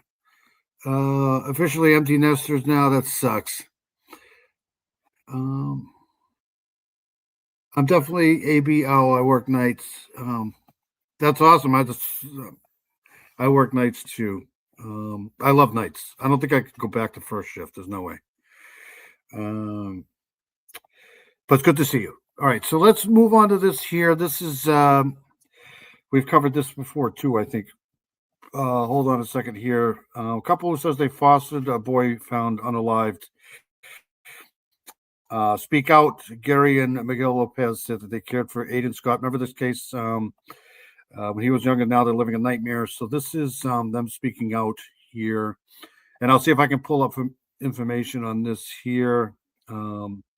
Obviously, there's going to be a little triggering here. Here we go. Something that a fear of ours ever since he left. Foster parents Gary and Magali Lopez are living a nightmare. And to see his face in the news just shattered our world. It's unbelievable. These foster parents were horrified when they saw on King 5 their former foster child, Aiden Bevan, was dead. Last week, police found Aiden's body buried in the yard of one of his relatives in Aberdeen. I just could not have ever imagined anything like that happening to him. I had a lot of dreams. I had envisioned a bright future for him. The Lopez. Oh my God, you poor thing. You're a night shift nurse. Oh, that's awful. I think Jocelyn is a nurse too, right? A nurse. You work nights for 48 years. I love nights. Night shift rocks. I do love night shift. Yeah. Jocelyn, when they run out of clean clothes or get hungry, they seem to visit. Dino. It's really wet here. There's one highway in the entire county not flooded. Where are you? Are you in Indiana? All right, so let's go back to this. This poor kid.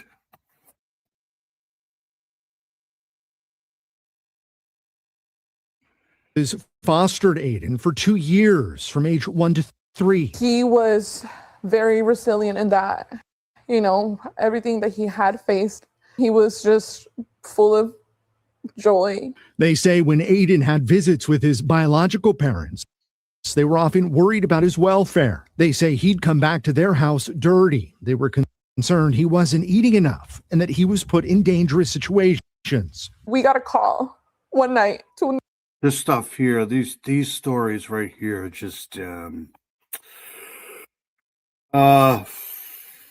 unbelievable, right? Let me pull up the information on this here, but we covered this before, I'm pretty sure. Hold on a second here.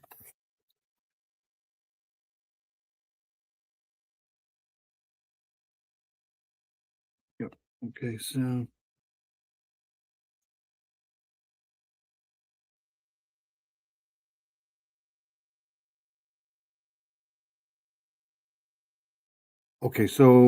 Aiden Scott Bevins was a 4-year-old boy from Washington whose body was discovered buried in the backyard of a relative's home in Aberdeen.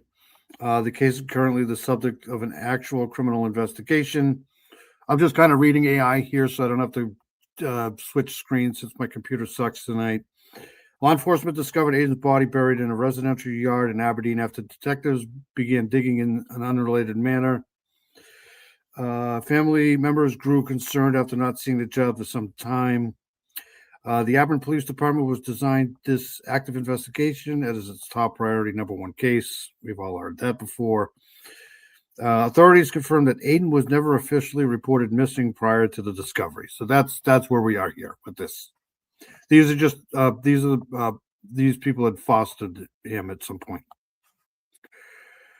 In the morning, and we were told that he was found in a car with someone who was unresponsive.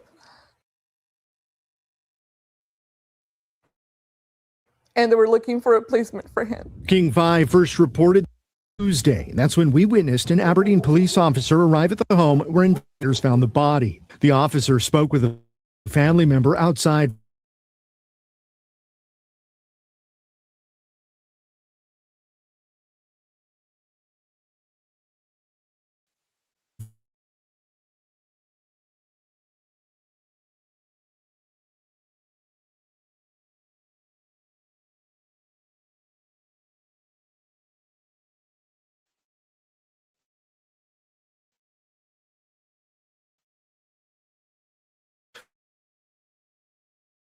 No one's been arrested or charged in the case.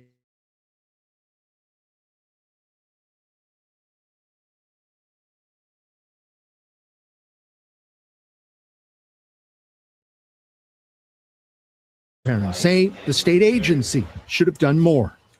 Do you think this could have been avoided? 100%. I don't know the circumstances of his death, but regardless, there's always help. There's always resources. There's always someone out there willing to help.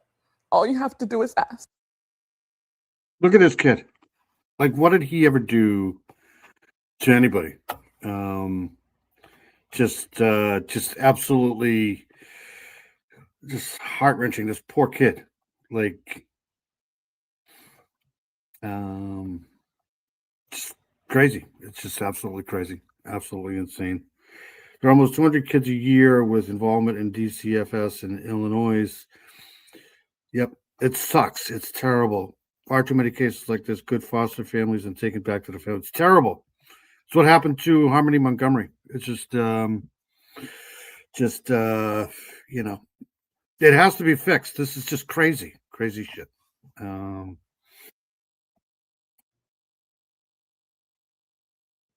Makes me angry. Terrible. This computer's making me angry tonight too. The Aberdeen Police Department is investigating the boy's death and is awaiting autopsy results. We reached out to the Washington State Department of Children, Youth, and Families, which oversees the foster care system. The agency declined to comment or provide additional information, citing the whole system. That whole, I'm not saying that everybody in the system is bad. I'm pretty sure there's really good employees everywhere in every business, but the DCYS and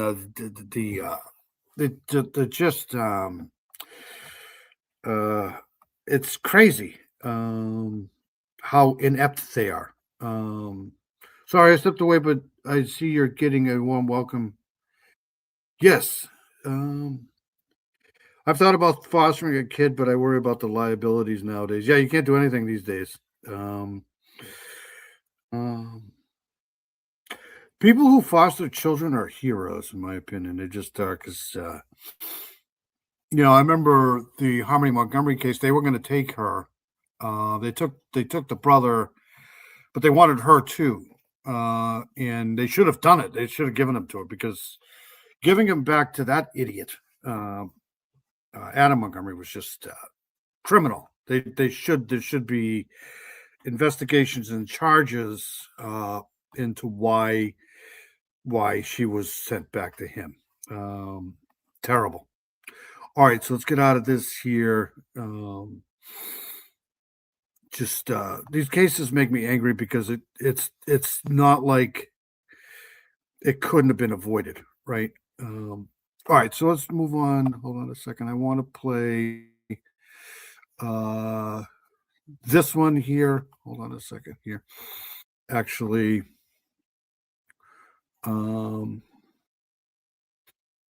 well, I'll hold on a second here. Give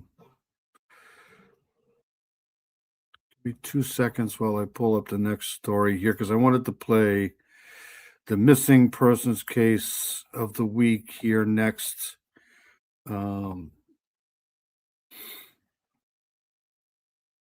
Let's see, but we'll play this one instead for now, until I can figure out how to work this computer tonight, because it's really just pissing me off. But I apologize for that. Hold on 1 second here while I share this. This is a story about the double murder case down there in Florida.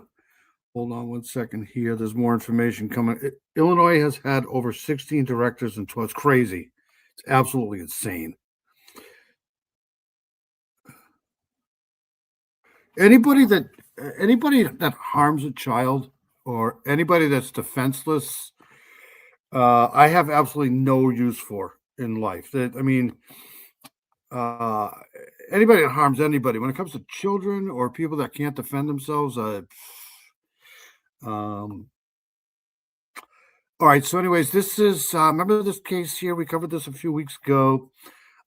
These students that were basically remember the guy with the towel? We said hopefully the towel doesn't fall off. Police say University of South Florida student accused of unaliving two PhD candidates allegedly used ChatGPT to research gruesome questions about killing, hiding bodies, and avoiding detection. So this guy here, this is more information on this guy here. Let me back this up here.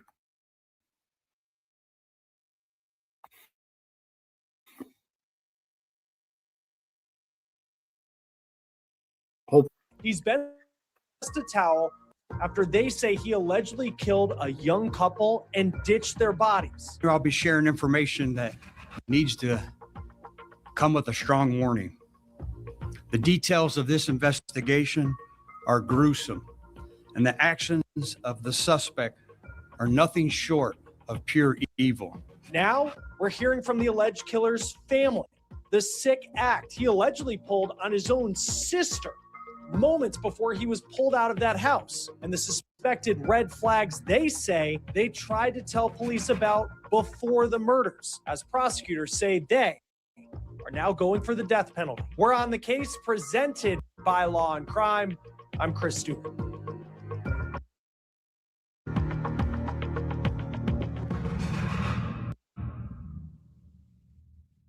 Real quick before we start this episode of On the Case, got to tell you about the free app Upside. It gets you cash.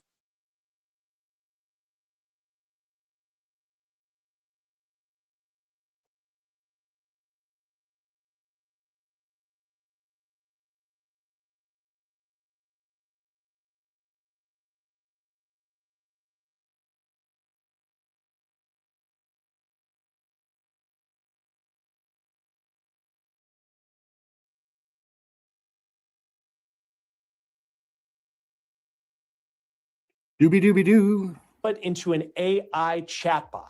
Hisham Abu Gharbi's case was in court for his arraignment on Monday. That's such good news that you found a rental house, because that's I mean that's a little bit more like privacy, right? I agree. Children and staying in a hotel is good for about a couple of days, maybe a week, week and a half, 2 weeks. After that, it starts to get really, really like the walls start closing in and stuff. You just I agree. Children and the elderly are the greatest risk for abuse. It's sickening. It's awful. It's terrible. But this is good news from Gretchen. So finally, she's got that going on. But feel free to throw the if you still have your GoFundMe up, throw that in here too. I'm sorry about the loss. I have 3 little rescues at the moment. Are trying to pull through the cat flu. Yikes. I'm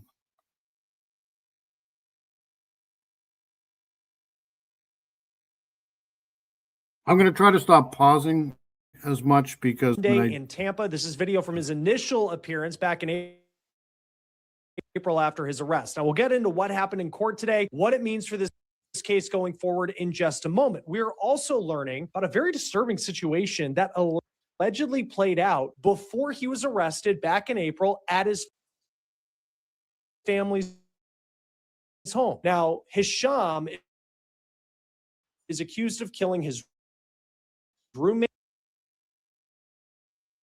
27-year-old Zamil Lamon, and his roommate's girlfriend, a woman named Nahida Bristi. Both of them were PhDs at the University of South Florida, but they're Bangladesh originally in this country, found on Facebook. And court records lay out that it appears law enforcement zoned in on Hisham pretty early in this investigation.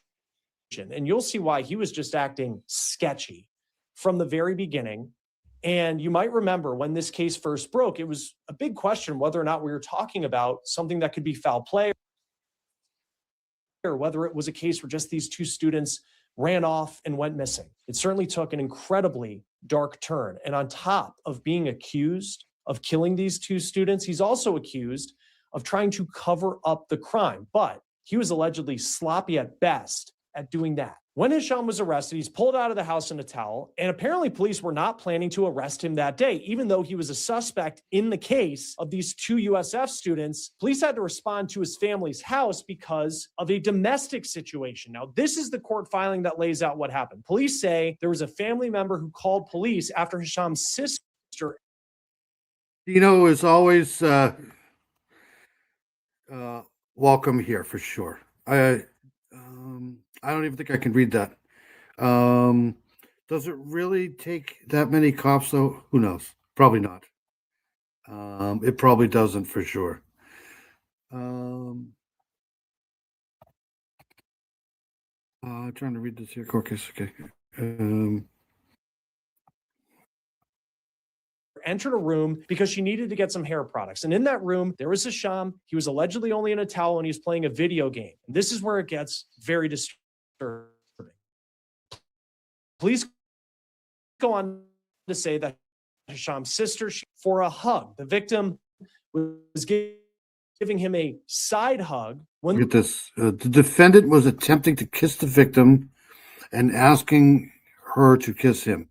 The victim was able to push away the defendant and retreat to the master bedroom door where she found the door shut and locked. The victim was able to exit the master bedroom, retreat to her bedroom where she locked the door and contacted her dad for help. This guy's crazy. This guy should never be on the street.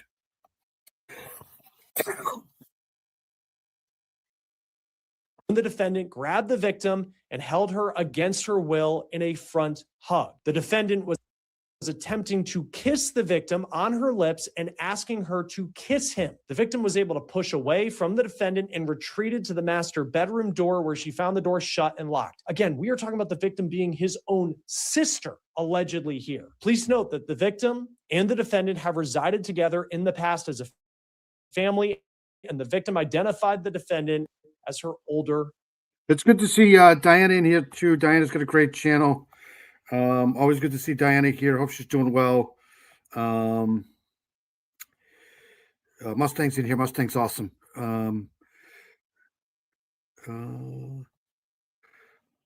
I wish my house was fixed. I got plenty of rooms, 15 of them. All right, here we go. Brother, certainly disturbing details there. Now, police were called and Hisham was taken out of the house in a towel. Police charged him in connection to the domestic situation with battery and false. Remember this? We were hoping that this towel wasn't going to come off, right? Like this guy. Imprisonment. But let's face it, those charges are nothing compared to what he's facing in the case of the 2 USF students that he allegedly killed. Prosecutors have said they're going for the death penalty in this case, and Hisham's family. Have a good night, Gretchen. Have a great weekend. Always good to see you. Hope you're well. Thank you for coming. It's always good to see Cindy here. Try to have a good weekend. Shay, so many of you had a squad. I remember that, and you didn't realize it for I don't remember how long.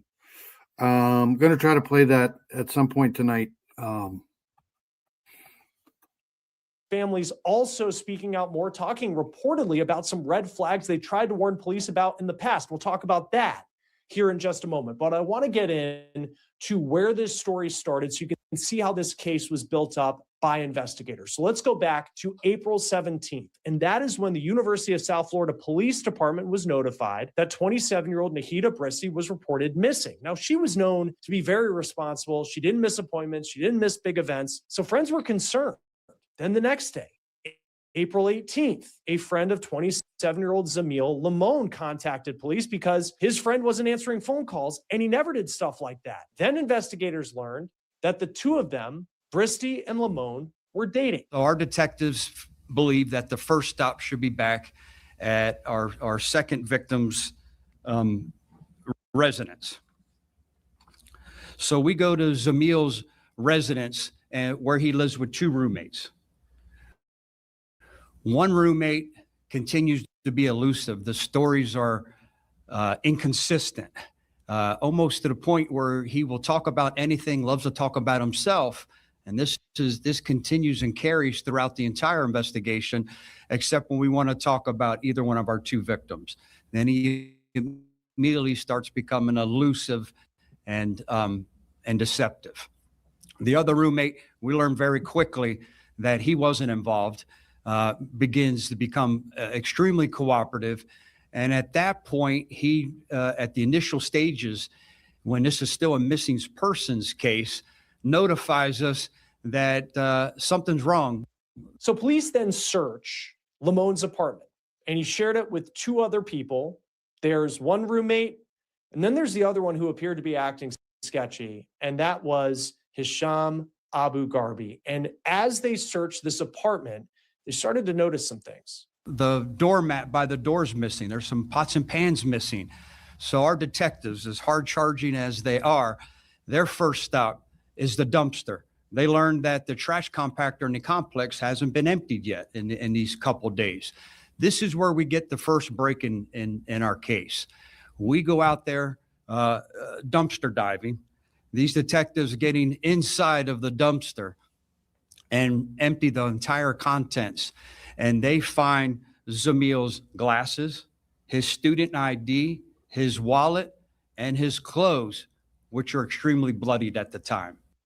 Again, this is where we get our first break. This is where, during this timeline, this missing persons becomes a missing person endangered case. In the early stages, some people floated the idea that maybe Bristy and Lamone, they ran off to get married, that this was just a case of people running away. The story then takes an incredibly dark turn. At the time, we believe that our now suspect was at just a point of interest. We needed more information. So we have enough evidence to get a search warrant. We go back to the residence and we serve this. Yeah, this is terrible. I'm pretty sure that they were onto this guy for a while, though. But this investigation was really good. They did a good job on this here. Quick programming note. Since I do have tomorrow night off tonight off, tonight and tomorrow, so I got 2 days because of Memorial Day. I'm planning on coming on here again, obviously now because of the computer issues. Tomorrow night or early tomorrow morning I do want to do my tropical update because I'm going to do that tonight, but it's not going to happen tonight. So I'll let everybody know about that. And then try to fit in some of the stuff that I was going to cover tonight that I can't, obviously. So I'll do that early Monday morning.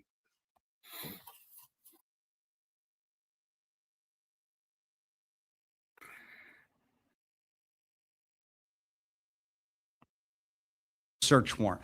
And the search warrants for the residents, for the roommates, both roommates' phones, for their person, and for their cars. They go into the residence, and we have some amazing. So unfortunately, you get me twice this week instead of just once. Technology, one of it being Blue Star that identifies the presence of blood. And when they deploy Blue Star, they can see in the kitchen area, there's a large pool of blood. They see that the blood continues down the hallway and into our suspect's bedroom. The technology is so precise and finite that we can see the outline of a human being on the floor next to our suspect's bed where he was curled up in a fetal position. So this is where it appears police say they zoned in on Hisham. Not only was he acting, and in the words of the chief, if you want to wrench Dom C, let me know. If you have a channel, thank you for that. I appreciate it. I appreciate all the support from everybody. I'm not the kind of guy that's going to just keep talking about subscribers and likes and all of that stuff all the time. I'm just glad everybody's here. I hope everybody's doing well for sure. A lot of great creators in here, though. We have Jocelyn here. Dino's in here. Heather's in here. Tracy's in here somewhere. Paula's in here. Southern Gal's usually in here. Southern Gal's amazing. She has an amazing. She does great with the missing for sure. But anyways, thank you for that. I appreciate all the support for sure.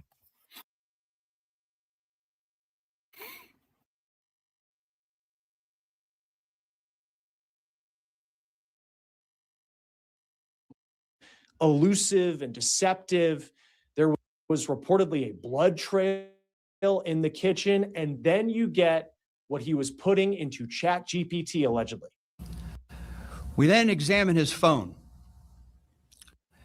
His entire history This is going to be an insanity plea for sure. There's no doubt.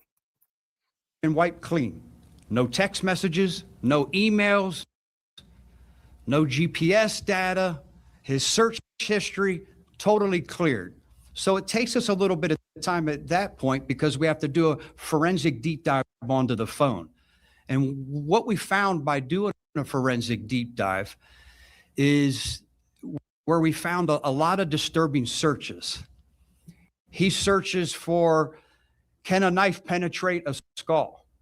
Can a neighbor hear a gunshot? Can you bury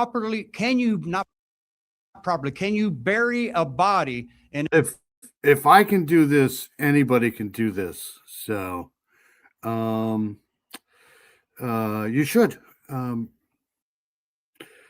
I never thought, yeah. So, like small houses, less work. Absolutely. But it's good to see you here. Glad you're here for sure. in a trash bag and throw it in a dumpster. While he's conducting these searches, we also see and discover that he's making purchases for large, heavy-duty black contractor bags, Lysol wipes, duct tape, lighter fluid, a lighter, as he's ordering some of the items. I'm telling you, man, if they ever got a hold of my computer, some of the searches that I search for true crime, man, I'd be arrested for sure.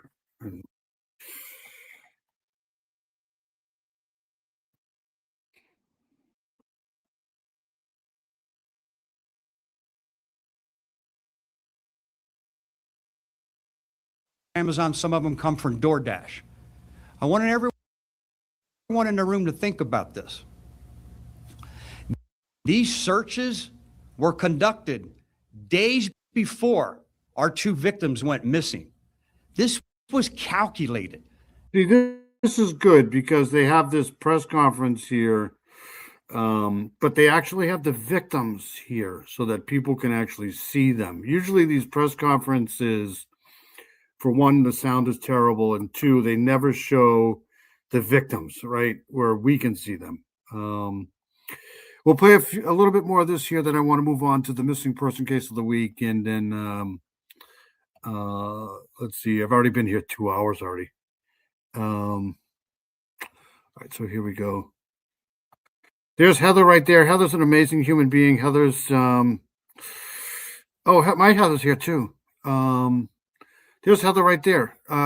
Good to see you, Heather. How come you're not sleeping? Or what was I just going to say? Yeah, Heather's in here too. Where's Heather? I hope Heather's doing well. Right there. So we got two Heathers in here now. We usually have three. I'd probably consider a small house now if I could sell this one for enough to buy a nice one. All right, let's get back to this.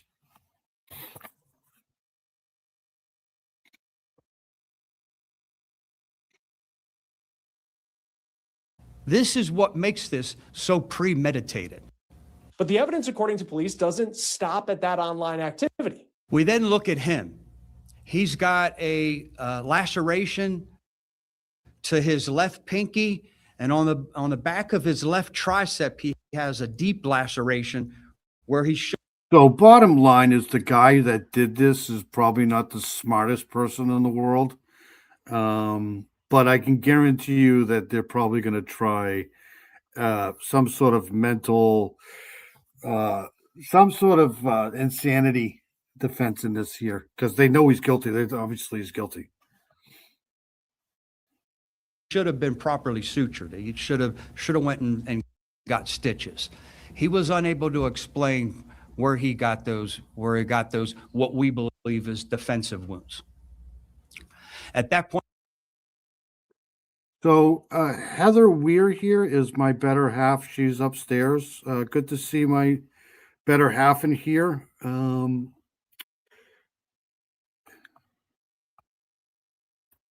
we turned to the car. In the trunk, very little blood. On the floorboard of the passenger side of his vehicle, again deploying Blue Star technology, we see a large amount of blood there. We later find out that that's Nishita's blood. That comes back to her. The GPS in the car, once again, wiped totally clean. Police claim they have blood evidence belonging to both Lamone and Bristy. While we're conducting this forensic deep dive on his phone to see where he had been days prior, we're able to determine that he had traveled over to Clearwater, the Sand Key area. We confirmed that by looking at. Yeah, I think they got him for both of them. Yep, for sure. All right, so let's a video surveillance from a nearby fire station that shows him get out of the car, and he's around the Sand Key area over in Clearwater. He spends a short amount of time there. Then as we're examining the longitude and latitude coordinates, we see he goes on the Howard Franklin Bridge and he stops there for a short amount of time. So at this point, we make the decision to launch a surge full of manpower to go out and start an extensive search. Despite police claiming the suspect's car GPS was wiped clean, his phone tracking data tipped investigators off to the Howard Franklin Bridge in Tampa. It's about 17 miles from USF, and that's where law enforcement make their first. You don't even know the half of it, bro. Very patient. It's not easy. It's not easy living with me.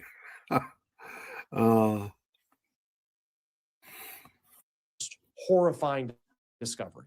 As some of our detectives are examining the latitude and longitude of some of where he had been, they're traveling northbound on the Howard Franklin Bridge, on the Pinellas side of the bridge, and they see a large black trash bag sitting on the shoulder of the road all by itself. They stop. They walk up, and as they're approaching it, they immediately smell that unique smell of human remains when it's in that decomposition phase. They go up, they physically feel the outside of it, and realize that there's human remains there. They stop what they're doing, knowing that this could be evidence. We're in Pinellas County at this point, and they contact the Pinellas County Sheriff's Office, who immediately responds, along with the Pinellas County Medical Examiner's Office, who takes custody of this bag and goes back. We learned during this that it is our victim, Zamil. We're able to determine that because he's in the early stages of decomposition. So we knew it was him through fingerprints that were. Duck and Felonies is here. Good to see Duck and Felonies. Anyone else picturing a girl out with a pink and purple bow? No. Yeah, it's not easy. I'm a handful for sure.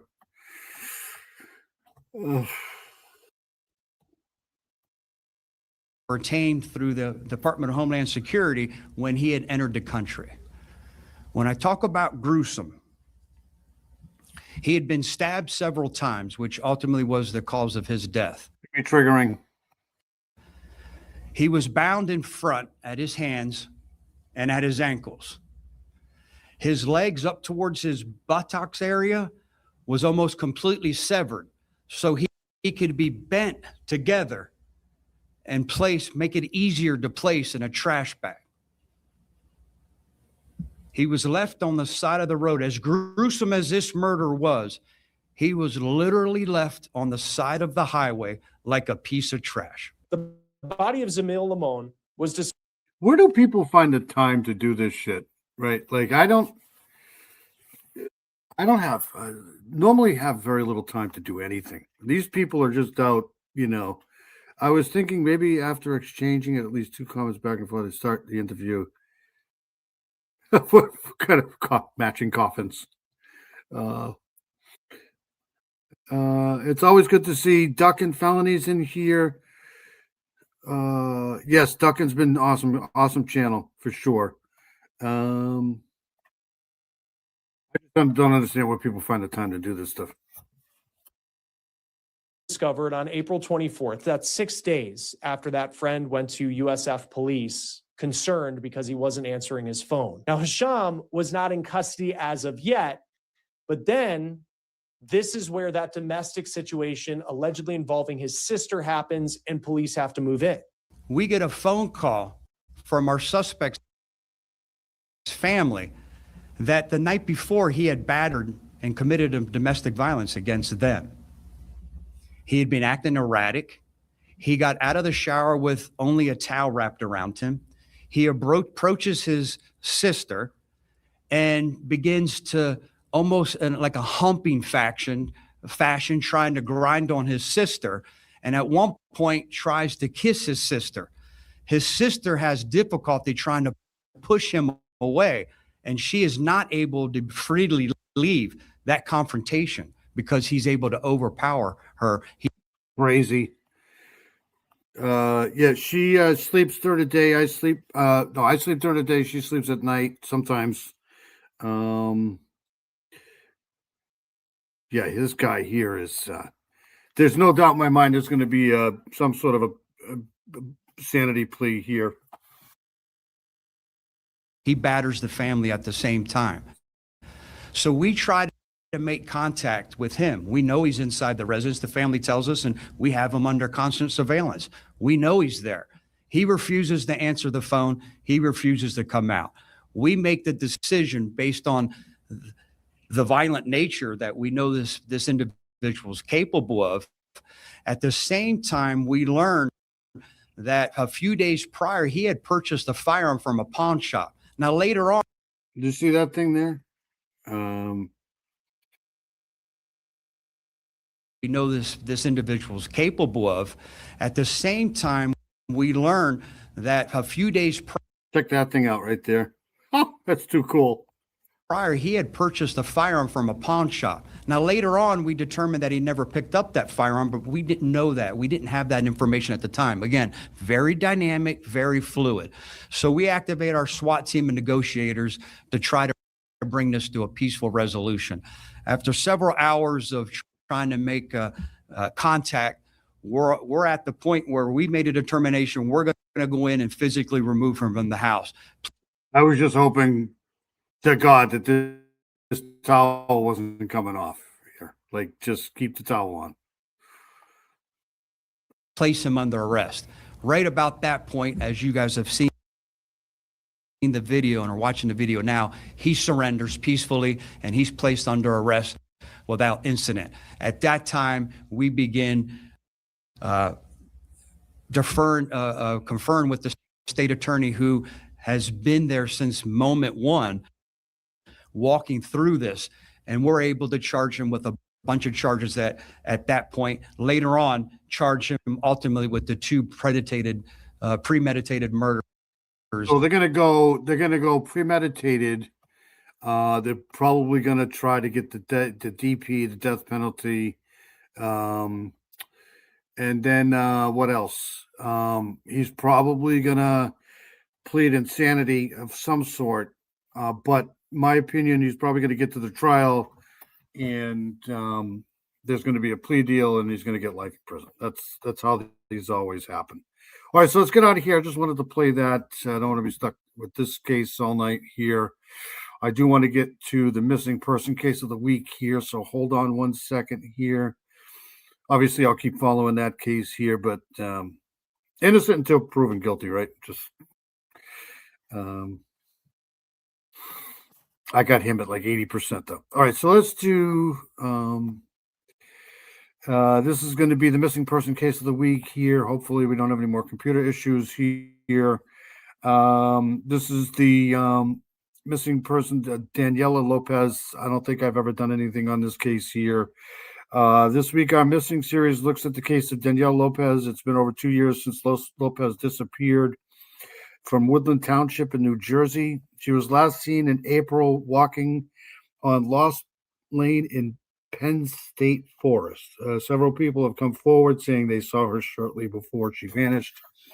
One couple who encountered Danielle said she asked to help pull her car out of the mud, and the interaction was caught on a GoPro camera. So let's check this out. I'll pull up the information. I don't think I've done anything on this, but I might have before. But here we go.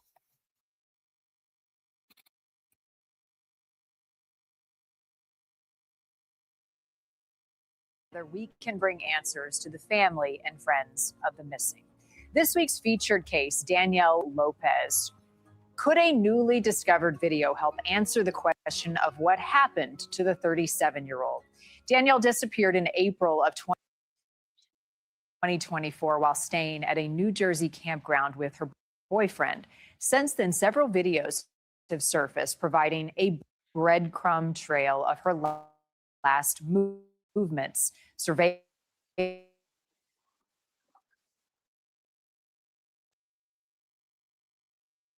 car and Danielle walking along a dirt road. Still not enough to solve the mystery. This video recently discovered by a YouTuber who was showcasing New Jersey's Brendan Byrne campground in April 2024. I drove out in the morning, parked, and started riding with my camera rolling. 2 years later, as he read about the disappearance of Danielle Lopez, he arrived on video. Sure enough, for a few seconds, you can see two people at her campsite as I pedal past. he immediately reached out to Danielle's mother, who confirmed the brief image is Danielle. One more piece of a frustrating puzzle. All I want is my daughter returned one way or another. Even as a child, Danielle was the type of person you remembered. Let's see here. Neck rubs. Oh my God, my shoulders are killing me from computer work all day trying to train my 5-year-old to be a masseuse, but she prefers her iPad. Yep. Or SpongeBob. Let's see here. Okay, so I just did a quick AI on this case here. Danielle Lopez, a 37-year-old New Jersey woman who so she's 37 years old, vanished in Pine Barrens on April 13th, so about 2 years ago. Her high-profile disappearance has been the subject of national true crime coverage. I can't believe I haven't heard about this case. Daniela was last seen on surveillance buying coffee at a Wawa on Route. I'm gonna hold on a second. I'm gonna copy this. Hold on a second. Route 72 in Vincenttown, New Jersey. I don't know what that is. Around 9:10 a.m. So early in the morning. Later that day, a couple's dash cam GoPro captured her walking along the Lost Lane Road in Penn State Forest. All right, let's go here. Hold on a second. Boisterous and a little sassy. When she was 4 years old, she skipped off saying, "Well, you didn't name me Dan Quiet, you named me Danielle." A big smile and a big heart. Danielle is bright and witty, creative. She's beautiful inside and out. A very good heart, and she got along with, she was very easy to get along with. She was especially close to her two brothers, even when the youngest was serving in Afghanistan. They knew they were half a world away, and they each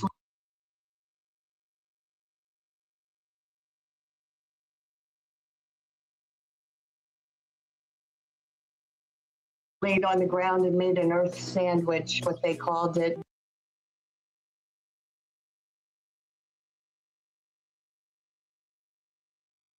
And then tragedy. In 2015, Danielle's older brother, Eric, committed suicide. 10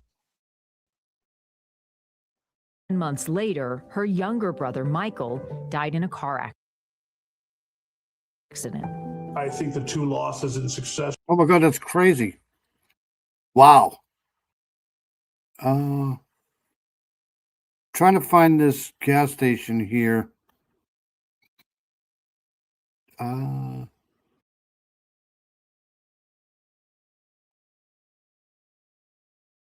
on a second here.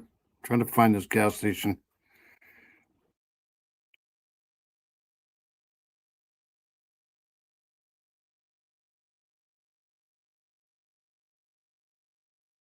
Which is not happening. All right, so hold on a second. I'll go back to this.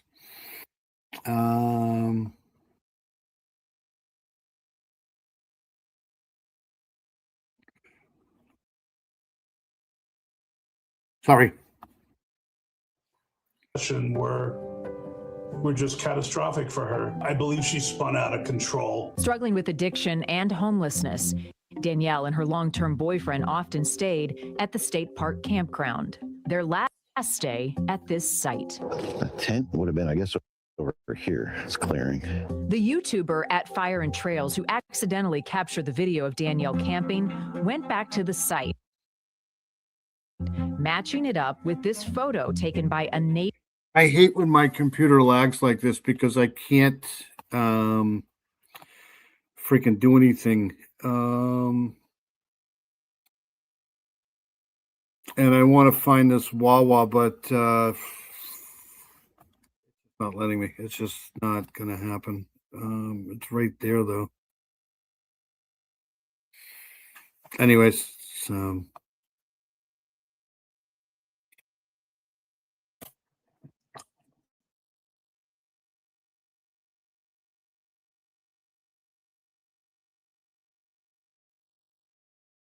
neighbor camper right before her disappearance. This is the fire pit she was at. Danielle's mother says she spoke to Danielle the day before she vanished, and she sounded ready to make a change. At least that was how I hung up the phone. Believing that. Instead, investigators will eventually piece together this timeline.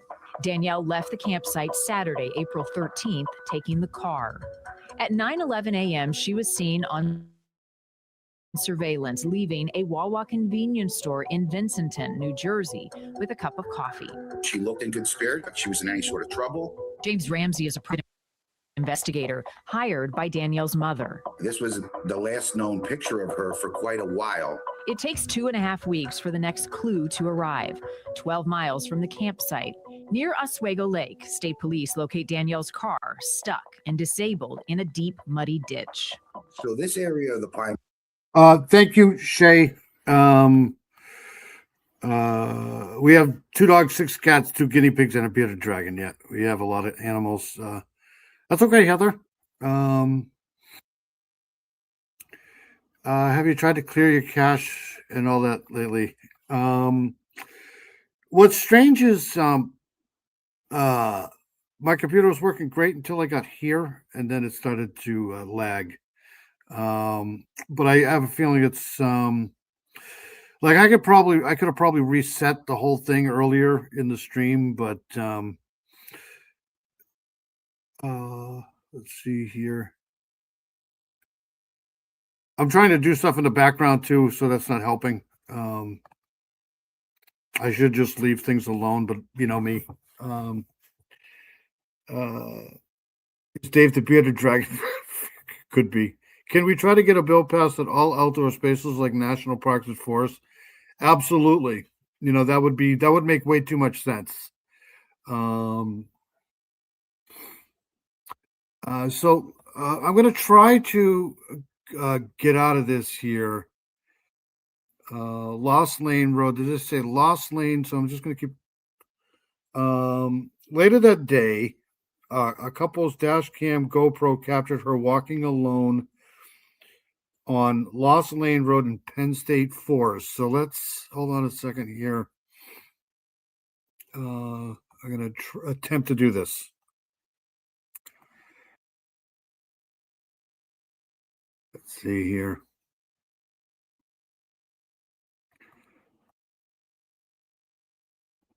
All right, we did it. So this is Lost Lane Road in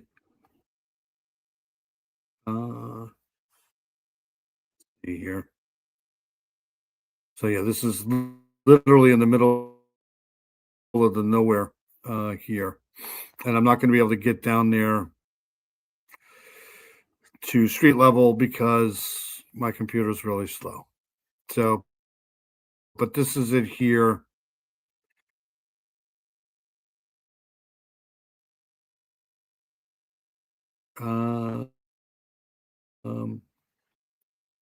Is this a kind of like a like ravine here or something?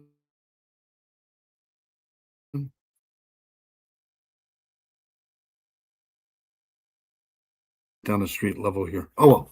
All right. So well, we found the road anyways. So it's why was she walking alone? I don't know. It's a good question. All right, so let's go back to the video here for a couple seconds. So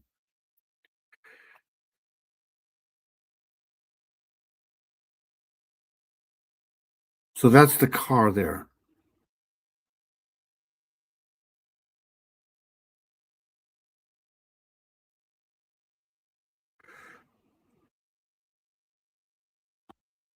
I'm probably going to throw my computer.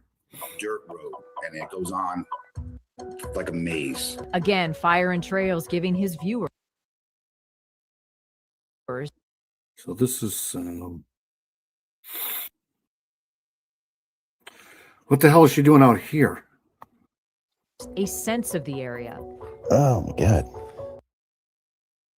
A couple who was in the area that day comes forward with video from 4 p.m. showing Danielle driving, asking for directions. Around 5:50 p.m., they encounter her again, this time on foot, walking on Lost Lane, saying she wrecked her car in the mud. There's almost lakes in the road, and the way to get past them is you drive up on the bank. You can't drive through them. And it looks like, unfortunately, Danielle drove into one, which completely disabled her vehicle. I would say the water was, over the driver's seat, deep in the puddle. The couple says they don't have equipment to pull her out and don't want to get stuck too. Danielle continues toward the main parking lot, saying, I was just going to wait there. She's scared. She's upset. She's saying, my phone doesn't work. Two big questions. What happened after that? And why was Danielle at Oswego Lake in the first place? Whether she was just cooling off for the day, taking the little ride, just blowing off steam. Around 8:30 p.m., a Good Samaritan posts that he's pulled the car out of the mud, but Danielle never returns to the car or contacts her family. On April 22nd, her mother texts the boyfriend asking if he knows where Danielle is. He says no, she left the campground Wednesday. He says he's also worried. Danielle's family suspicious, and now, more than 2 years later, desperate. I've offered. This is just terrible. Last seen April 13th, 2024. And I'm assuming this is Jersey, right? Hold on a second here. Let me read some more of this. Recent video discovery. Okay, sorry. Her blue 2008 Hyundai Accent was found disabled and stuck in a muddy puddle on Lost Lane Road. So she was stuck. So obviously that's what she was doing there. Though the car was recovered, there was no sign of Danielle, and her phone and bank accounts have shown zero activity. Do you think it's possible she picked up a hitchhiker? The camping trip. She had traveled to the area for a camping trip with her boyfriend at Brendan T. Burns State Forest. Her boyfriend, who is currently incarcerated on unrelated charges, told police he last saw her on the morning of April 13th.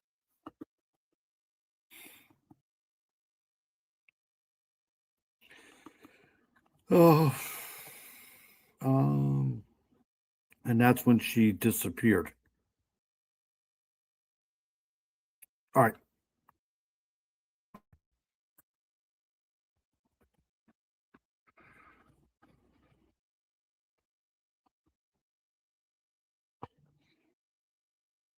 $25,000 reward of my own money?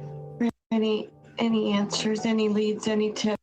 This poor woman. Every time I hear these stories, it's just absolutely heartbreaking. My hands were wet trying to undo it.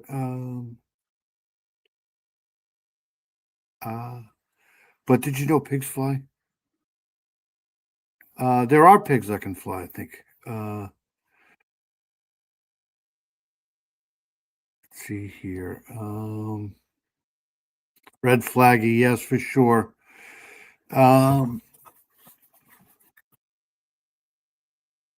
Okay.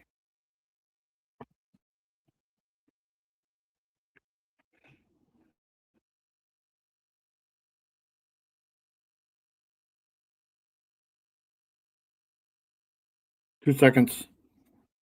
Tips. My heart goes out to her mom. And, you know, closure would be a good thing. It's the agony of the unknown in so many of these cases, wanting to know what happened and have them home safe. James Ramsey is with us now. He's that private investigator hired by Danielle's mom to talk about the case. James, thank you for your time. There are several videos of people who encountered Danielle in the days and kind of the week before she eventually vanished. One of those came from a couple who was off-roading that day in Pine Barrens. State police have asked them not to release that to the public. What's your understanding as to why? I don't know why. The state police. Okay, hold on a second here. Hold on. Sorry, I got to back this up a little bit because I wasn't really paying attention to what she just said. Hold on a second here. Home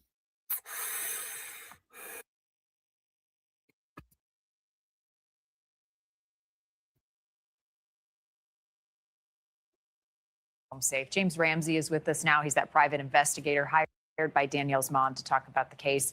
James, thank you for your time.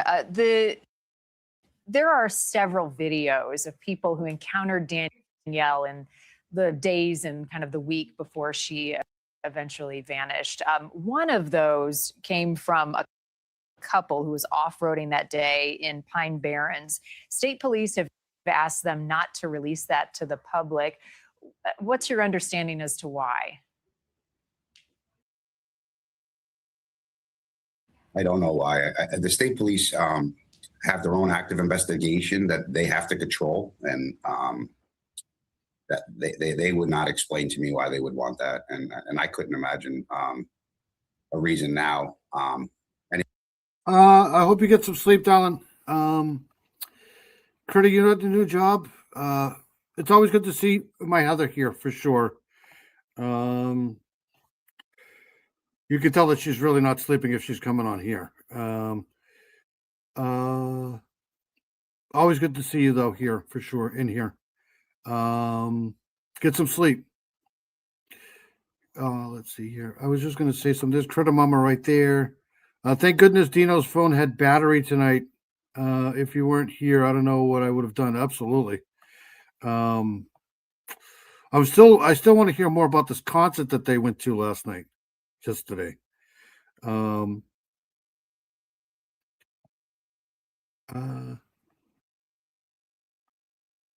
All right. So what was I going to say? I was going to say something. No, I wasn't. Anything on that video that shouldn't be released to the public. There are other videos that we showed in the piece, but in that particular video that I'm asking about, there was a black garbage bag that was sitting by the car. You think that may be of particular importance? I do. For anyone who's ever totaled a car before, the first thing you do is really gather your belongings, anything you might want to keep, and you realize your car's totaled. And that's what was in that bag. I spoke to a few witnesses that evening who went into the bag, and it was Danielle's personal belongings.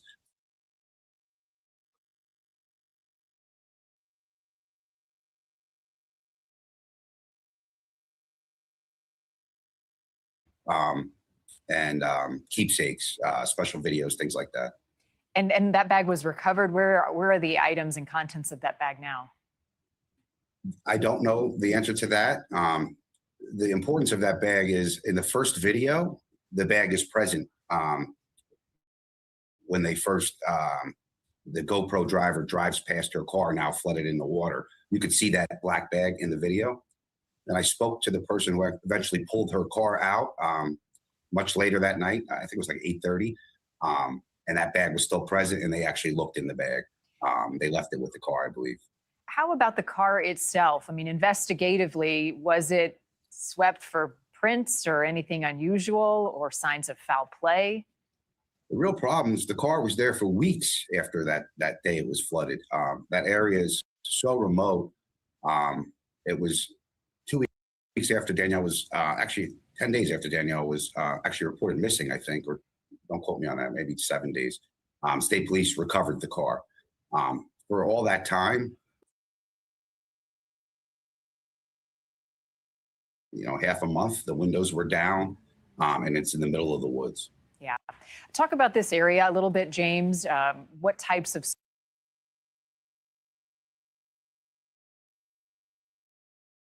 searches have gone on since Danielle disappeared 2 years ago to try for any remaining evidence? So the New Jersey State Police, this is their case, and there really isn't a better agency in the world with equipment. So they're capable of horseback, ATV.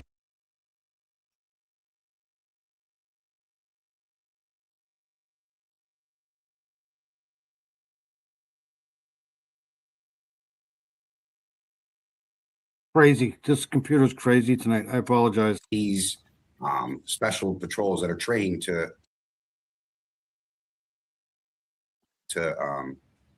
look for people in the woods, and they have the equipment, drones. I know there was, they tested the ground to see if there was any new holes dug, things like that. Yeah, but nothing has turned up. Not to my understanding. Again, the state police is an active investigation, so they're going to be tight-lipped on their findings for sure. Yeah.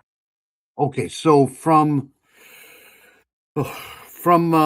Vincent Town to Penn State Forest, it's about a 32-minute drive, about 22 miles. This is well, I'll take you guys here with me. Hold on a second here. Let me get out of this here really quick. And back in here. If Dino's taking off, have a good night, buddy. Have a good week. Always good to see Dino in here. Dino is awesome. Yeah, you too. There you are right there. I have to get some rest. Always good to see you, buddy. Take care of yourself. All right, hold on a second. Let me go here. I hope Pertinent's feeling all right. The migraine getting a little better. Right here. All right, so there's Vincent Town there. And there's Penn State Forest right there, which is Lost Lane Road, Washington, New Jersey. So it's about 32 minutes. And now let's get out. I can't get on any of these streets, but this is all, this is the part of New Jersey that people don't talk about. This is really nice over in here. Dense forest here. There's not a lot of people out here, obviously. So let's get out of that. And then there was a question in here. Take care, Dino. Reports would definitely put me to sleep. Somebody a couple hours, DD, have to finish reports. I should go to the VA cemetery to visit my husband, but can't walk very much or stand. Oh my God. How long was she missing before the car was found? I think he said 2 weeks. Hold on a second here. I'm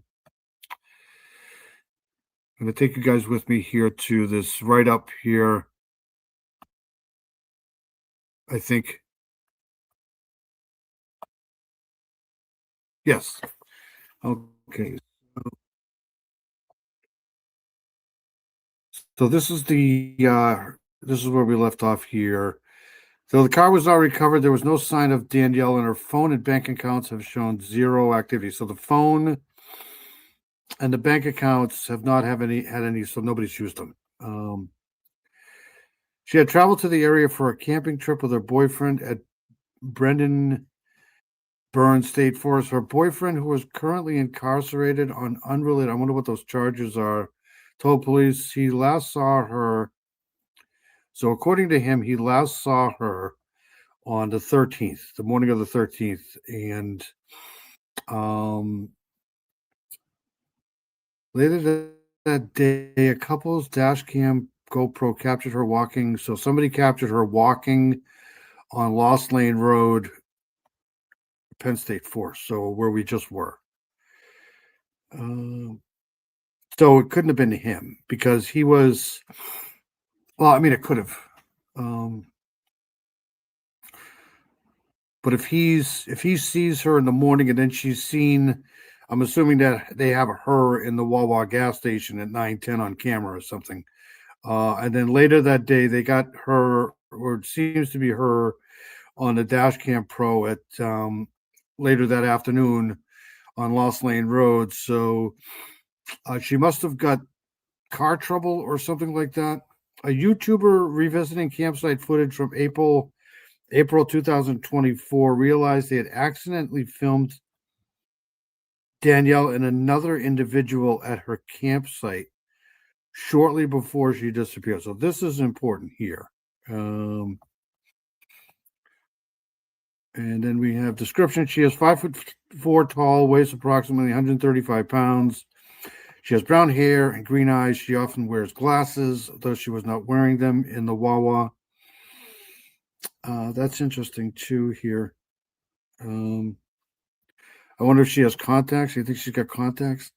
Her mother, Sue Quackenbush, and the New Jersey State Police are offering a $25,000 reward. And I should probably copy and paste this at some point.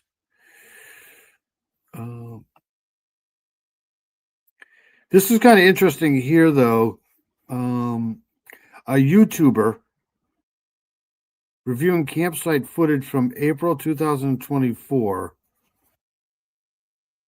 realized they accidentally filmed Daniela and another individual. That's interesting. And those must be the people that are being told not to release the video. Okay, so I got it. All right, so let's go back here.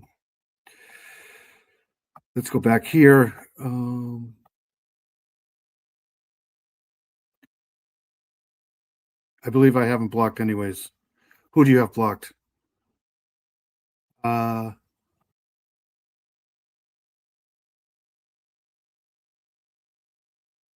Let's see here. See, I'm sorry I'm being so long with these things here, but my computer's so bad tonight. I've only got one. I literally only have one screen open, so I have to jump in and out of StreamYard all the time. All right, so we're back here. Let's go. 2 years into this, her mom wants answers desperately. We mentioned Danielle's boyfriend in the piece. He's currently. Oh, is Charlie? I haven't seen Charlie Manson around for a while. If I had a missing family member, I probably would never be able to sleep. Same. If I went missing, people would sleep just fine though. Mustang's amazing too. Mustang's an awesome person. Diana's amazing. I'd have to qualify for that, and I'm pretty sure this is just temporary. Let's see here.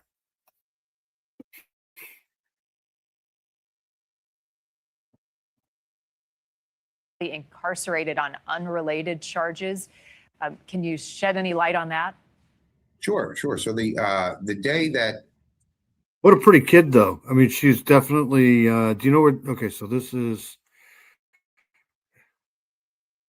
Something's going on at this campground, I think, which is my opinion.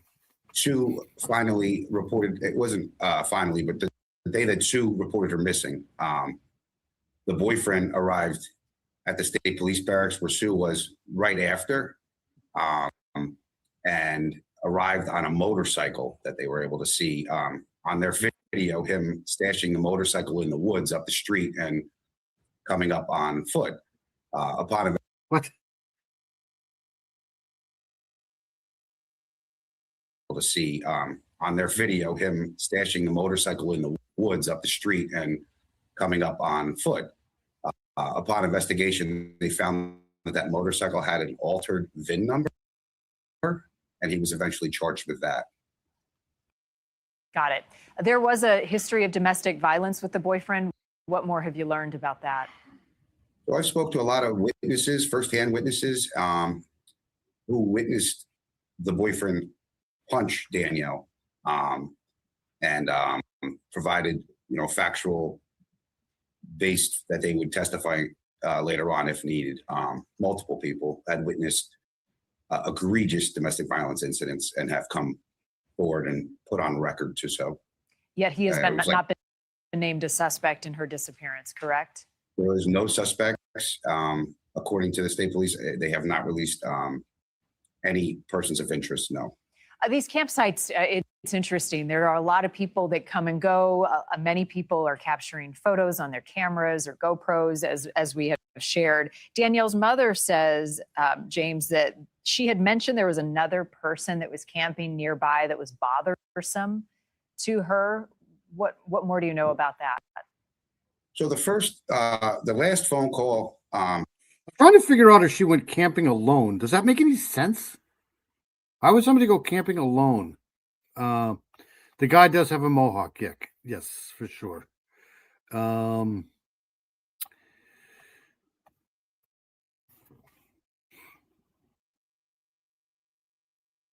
Danielle had with Sue.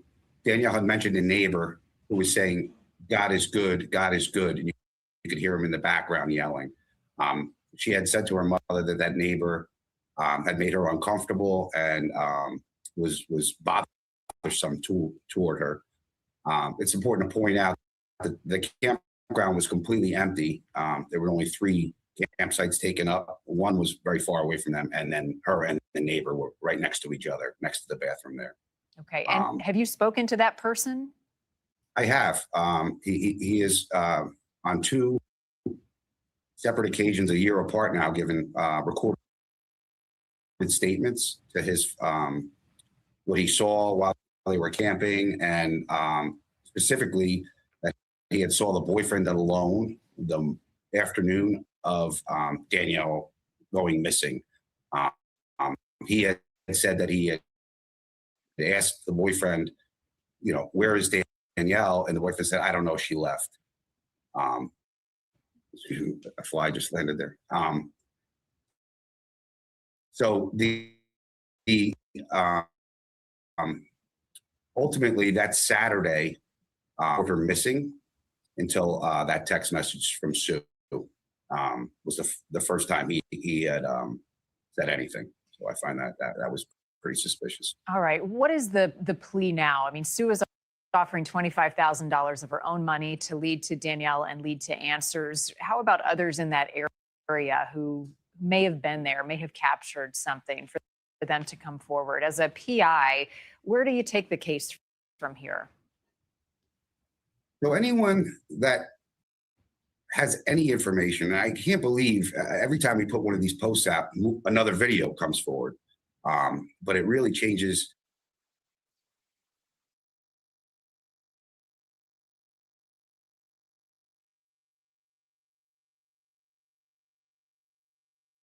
the timeline, which is so important. Like the GoPro video coming out weeks later after the Wawa video. So anyone, and that is an area where everyone seems to use GoPros and record their interactions. So we ask everyone to go back and check. And like I said, that last video of the campsite came up. You never know. We got a needle in a haystack here down in the Pine Barrens. So take a look. Has her phone ever been recovered? I know there was no activity on her bank accounts. So I don't know the answer to that. And the state police have not released it to sue or otherwise. All right. Well, like you said, every time. See, the phone is important, but I'm assuming where she was, you wonder if the phone was even serviceable. I mean, it's a campground. I don't know if they have. We ran into that, traveling up and down the East Coast on vacation. Sometimes, the further you go west along those routes there, the less service you have. I don't know what the cell phone tower stuff is, but I'm assuming that even if she had a phone where she was, down at Penn State Forest there, she probably wouldn't have had the greatest service anyways. I could check towers around there, but we've been through there, and there's that's Route 70. Although it is close, it's close to it's close to the coast here, but or good service anyways. She's probably about, where that is, if you guys kind of know New Jersey a little bit, that's due north of Atlantic City, probably about, I don't know, half an hour, 40 minutes or so. Time one of these stories goes out, you get a new video. Let's hope it's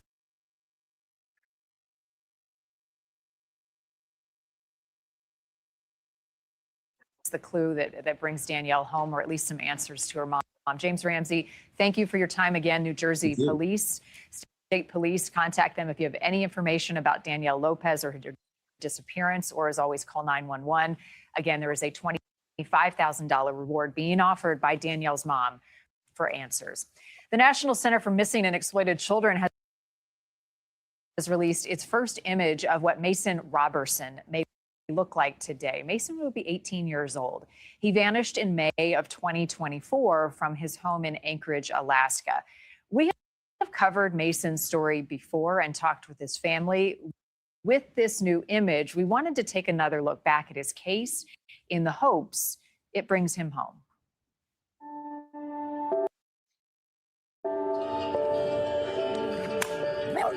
Happy birthday to you. I also have one. I also.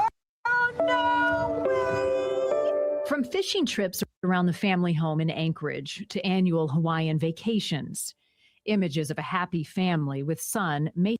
You're talking about a big difference, right? Anchorage, Alaska to Hawaii. Wow. That is not just temperature wise, but culture wise and all of that stuff. I mean, there's a big difference between Hawaii and Alaska.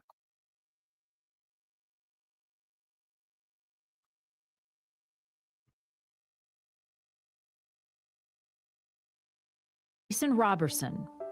A magical time before teen hormones and ADHD made everything feel harder. We do everything together, trying to eat a meal every day together and doing lots of road trips. But the smiles also mask pain. Mason's had quite a bit of loss in his life. He lost a brother, he lost some aunts and uncles at a young age, and really was questioning, why does this kind of thing happen to one family so much? His parents, learning Mason, just 16, had turned to the family liquor cabinet for relief. I think the alcohol, as he explained it to us, was a numbing agent for him. It made him not as depressed. It made him not think about all of those bad things. Still, they couldn't condone it. You know, we're not going to just let somebody who's having issues with alcohol and who's a minor drink. We can't. It came to a head May 18th, 2024, early in the morning. I went down to the kitchen and he was heating up some pizza in a microwave and he was visibly impaired, you know, and so I asked him about it, and he threw his plate of pizza and broke it and stormed downstairs where his room is. Soon they realized Mason had gone out the basement door and wasn't answering their messages. A neighbor's Ring camera recorded. Teenagers, man. There's that age between like 13, 14, and 21, man. We were in Hawaii for 9 years, then had to come back to Great Lakes. Great Lakes in February 2000. Had 9 crates of animals and 3 feet of snow on the ground. It's crazy. I'm living more on the edge of anxiety. Really? You're literally the most healthiest old person you know. That's good. That's very good, Shay. Thank you, Paula.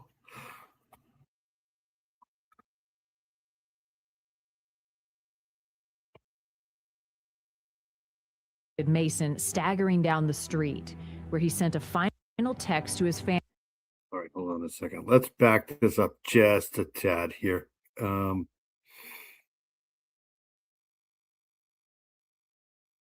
Camera recorded Mason staggering down the street, where he sent a final text to his family saying, "I genuinely don't need you," and then destroyed his phone. He goes behind a tree, but you can clearly hear that Mason breaks his phone. He slams it against the ground, and it makes quite a loud pop. My theory has always been that he's with somebody that he met online who he knew if he had his phone with him, he could be tracked or traced.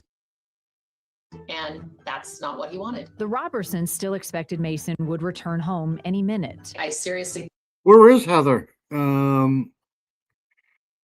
Where is Heather? I hope Heather's okay. Did she leave with Dino when Dino left? Thought, okay, he's going to blow off steam. He's going to sober.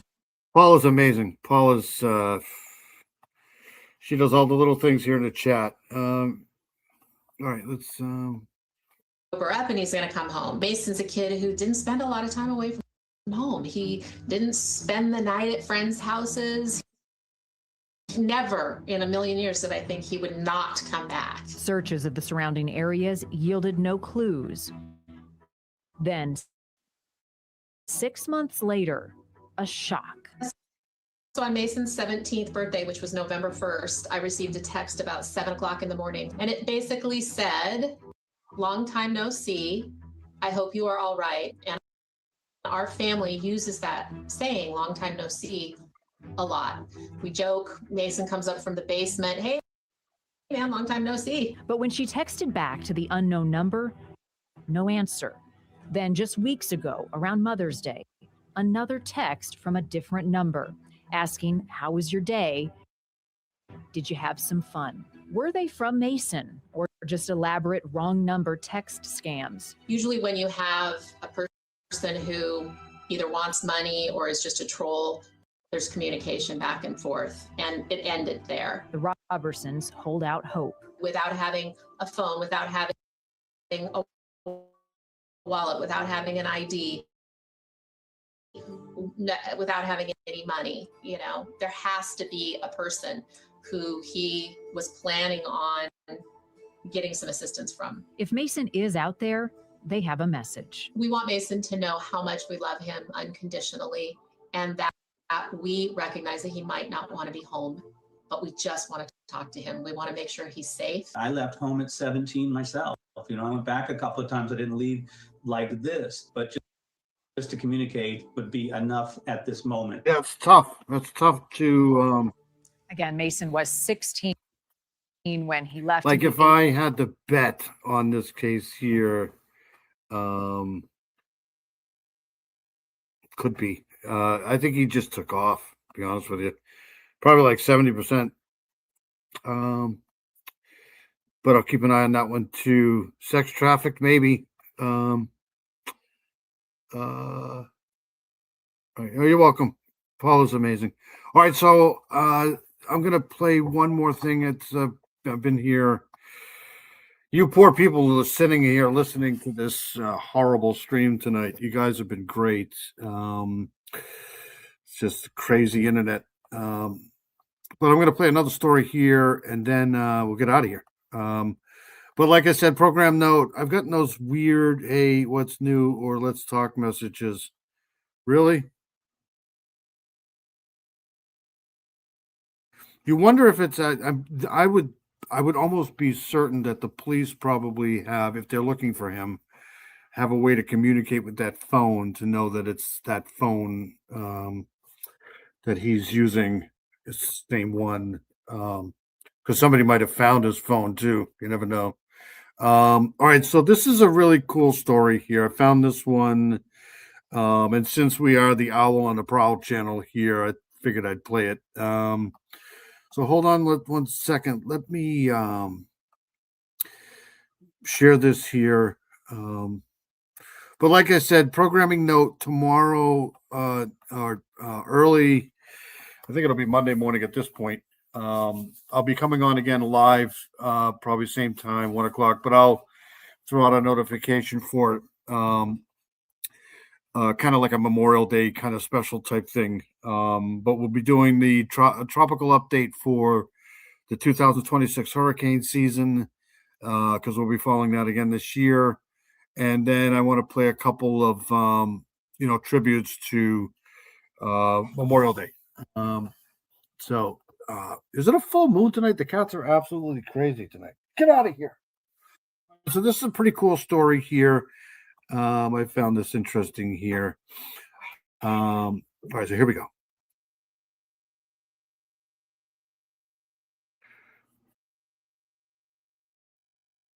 We often don't do stories about ourselves. However, News 10's Keisha Lopez shares an experience that may not be totally unique to her. And to be frank, we all encouraged her to share this. She's introducing us to Bernadette and her babies.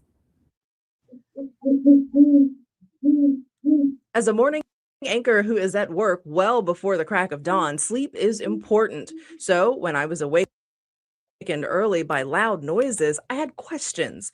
And instead of asking what it was, I should have been focused on the who. A great horned owl loudly calling out to its mating partner perched on my balcony railing as if. So this guy right here, actually girl, is not the biggest owl, but the baddest owl. This is the great horned owl, and obviously in the owl and any predator bird, the female is always like almost twice the size of the male. So I don't know what happened to the male here, but anyways, here we go. If it was checking out its new digs. At first, I thought it was a one-time midnight visit. I didn't realize for the next few months, this gal would be my new roommate, and she wouldn't be the only one. And if you live in Central Texas, wildlife experts say it's only a matter of time before this happens to you. No, apparently they're called the squatters of the forests. So they just make their nests literally everywhere. And they love finding other people's abandoned nests. This guy here, this owl is a badass. This guy here, the only bird basically that this guy has to really worry too much about is the bald eagle. They're basically rivals here, but this is a big bird here. This is not just big feather wise, but it's stocky and big, and these talons will rip your face off, literally. And just random places in the city. So your balcony is honestly the perfect place. In trees, yes. My balcony, no. I never expected this. Still, out of curiosity, I did what reporters do. I watched, taking pictures and video of this big bird laying around all day in my raised garden bed, having food delivered to her. And on the off chance she flew off to stretch her wings, I would catch. It's good to see 101 here, 101 SB. Good to see 101 SB. Let's see here. I sold 2,400 just in product, about 3 times more than you know. So she made me the manager. That's awesome. There's Paula Fitzhenry's channel right there. Paula's amazing. She does great reviews. Have you done the Devil Wear Prada 2 video yet? I want to see that. I'll probably wait for it to come out on video. You hear owls in the trees outside my window every night. Yeah, those are probably barred owls, I would think.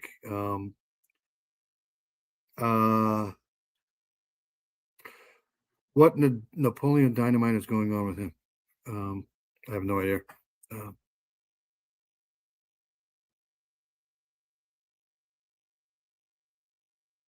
A glimpse of one egg that later turned into 4. I researched, will she lay more? How long will this incubation period last? How long will this new family squat in my space? They usually mate during the winter months, say between late December, January, and then they usually have their they usually have the egg. They lay the eggs probably in late February, and then right around April, May is when they hatch. Usually late March, May, April, they'll hatch and then they'll fledge probably right around. I don't know what it is in Texas. I know what it is here, but I'm pretty sure it's pretty close. They'll usually fledge probably around, I'd say, late July.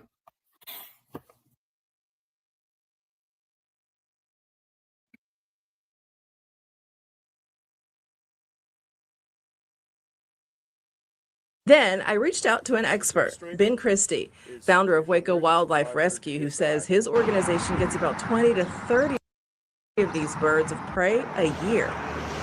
Yeah, so my job isn't really to remove them. I only just get the ones that get hit by cars or are injured or that are orphaned, fall out of the nest. But if someone calls me about an owl that is in their yard, at the end of the day, they are federally protected, and there's really nothing you can do. According to the Migratory Bird Treaty Act of 1918, it intends to protect birds migrating between the United States and Great Britain by way of Canada, and it's still in existence today. Violations can either be a misdemeanor or felony. Punishment can range between $5,000 to $250,000 in fines, and as Texas Game Warden Dusty Delgado says, the state can also come after you. So great horned owls are protected in the state. It's protected game, no eggs, no mama nests out there being active. If that is the case, then you're able to move those nests. But if they are active with eggs and little ones, if you move those, it is a violation of state law. For example, it's a Class C misdemeanor to disturb a nest with eggs or birds in them. The state fine is between $25 and $500, and the government doesn't play. In fact, Christie, who has already rescued several great horned owls like this one. So these guys here, their eyes are not like ours. They can't move their eyeballs side to side, up or down. That's why they always look like they're staring at you, because they can't move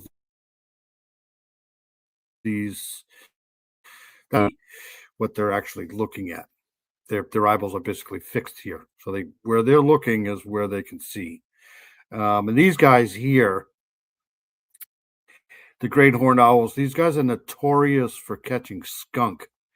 They can't smell anything at all, so they don't smell the skunk at all. But there's a place here that we go to called Vins over in Vermont. It's a natural habitat for wildlife. They kind of like what this guy does down here in Texas. And I'm up there all the time. I'm hoping to get them on here on a live at some point where they can bring some, birds and stuff on.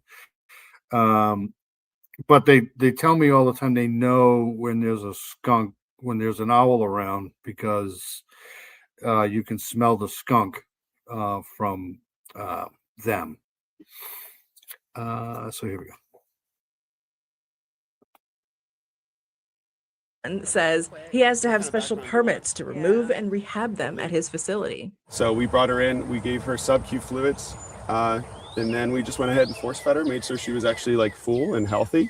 And now she's about ready to release. But So it became clear we were stuck together until the end. From about January to mid-April, I watched the owlets mature, from balls of white fur to dusty gray afro birds, seemingly doubling in size from week to week.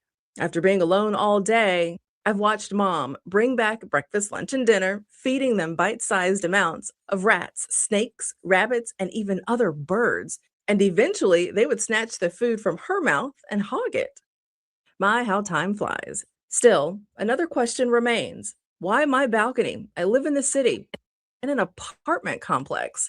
Animal experts and enthusiasts suspect residential and commercial development is the culprit, and the Waco, Central Texas area has had a lot of it. Yeah, I'd say development has been a big problem for a lot of the It's possible that, they do that because, I mean, these guys are notorious for like mice. Like if you have an owl around your house, that's probably a good thing, especially if you have a garden, because they mostly feed on rodents and other like garden intrusive pets like snakes and so they could be sheltering in these urban developments here because there's probably more of a mouse population because of, so that could be why they do that.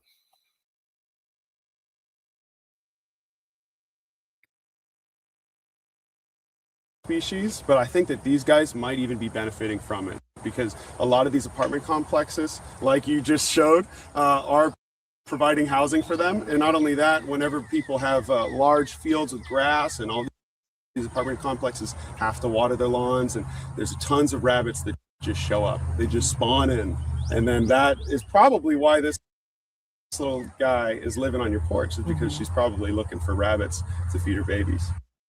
They go on to say encounters like these are becoming more common as natural habitats are being destroyed. So, what can you do if you find an unexpected woodland creature living near your home?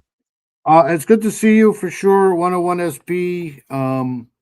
I hope Sleuth is doing good. I haven't been over there for a while. I'm in New Hampshire. Vin's is over in I forget the town now, south, closer to us. So I haven't been up there for a while. It's just north of Lebanon, New Hampshire. They're great. Vin's is awesome. They do a lot of good stuff here. Sensei Wackadoodle's here. Good to see Sensei. I'm unsure what to think about him as well. There's an occasional owl here, like every other weekend. Like he books it for a few days and it moves on. Most people have what they call a resident owl in the neighborhood, or resident owls. Good to see Sensei, and you haven't seen Sensei for a while. Hope you're well. All right, sorry. Let's get back to this.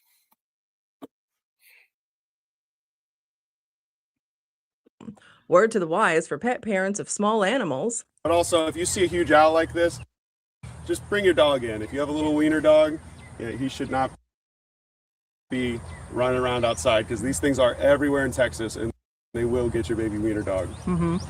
Wildlife experts say keep your distance, even if they These guys, head bob. These guys in their head bobs are just too funny. fall out of the nest, mom will still take care of them. And if you feel that your safety or your family is at risk, call animal control, the game warden, or an animal rescue. As for my owlets, it has been a hoot watching them develop into the apex predators they will eventually become. The staring contest that even mom got in on. The babies practicing their pecking order and doing their wing strength training. Unfortunately, our time together was cut short after one of them attempted to branch out a little too far and fell 3 stories. Yeah. Thank you for that. Yeah, sleep well, Paul. I'm going to be getting out of here too. Always good to see new people in here. Always good to see everybody for sure. I ran overtime tonight because of the stupid computer problems, but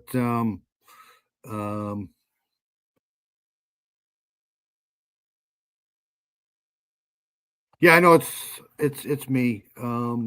It's always good to see Sensei Wackadoodle here. Always good to see everybody for sure. Just had a lot of internet computer problems tonight, so that's why we ran over this. But I'm coming back on again tomorrow night because I got 2 days off this week here. It's just my life, computer issues. All right. Thank you, Pertinent. I hope you're feeling better, Pertinent. I hope your headache goes away soon, too. Oh, absolutely. Yep, for sure.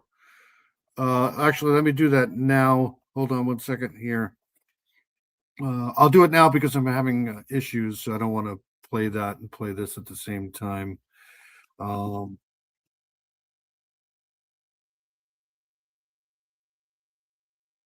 Give me 2 seconds here.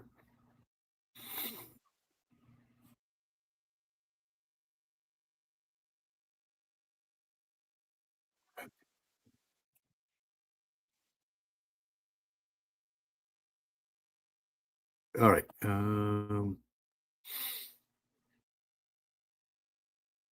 Okay.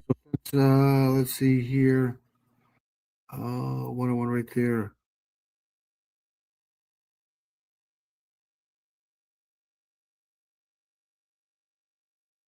All right, so there you go. So that I should the 101 SB should have a wrench. So basically here I have no problem promoting other channels here. So if you have people that you want to post here, you can, especially with a wrench. So there you go. And if if you have your own channel, feel free to throw it in the chat. All right, let's finish this up and let's get the hell out of here.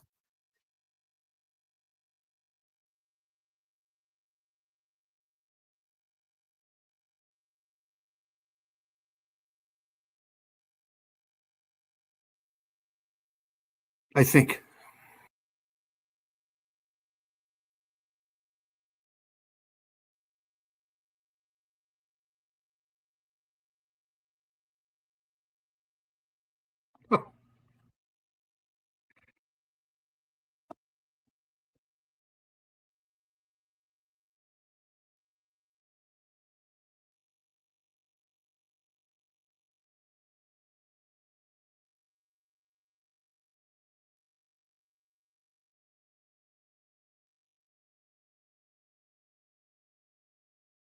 Dangerous for it to stay on the ground.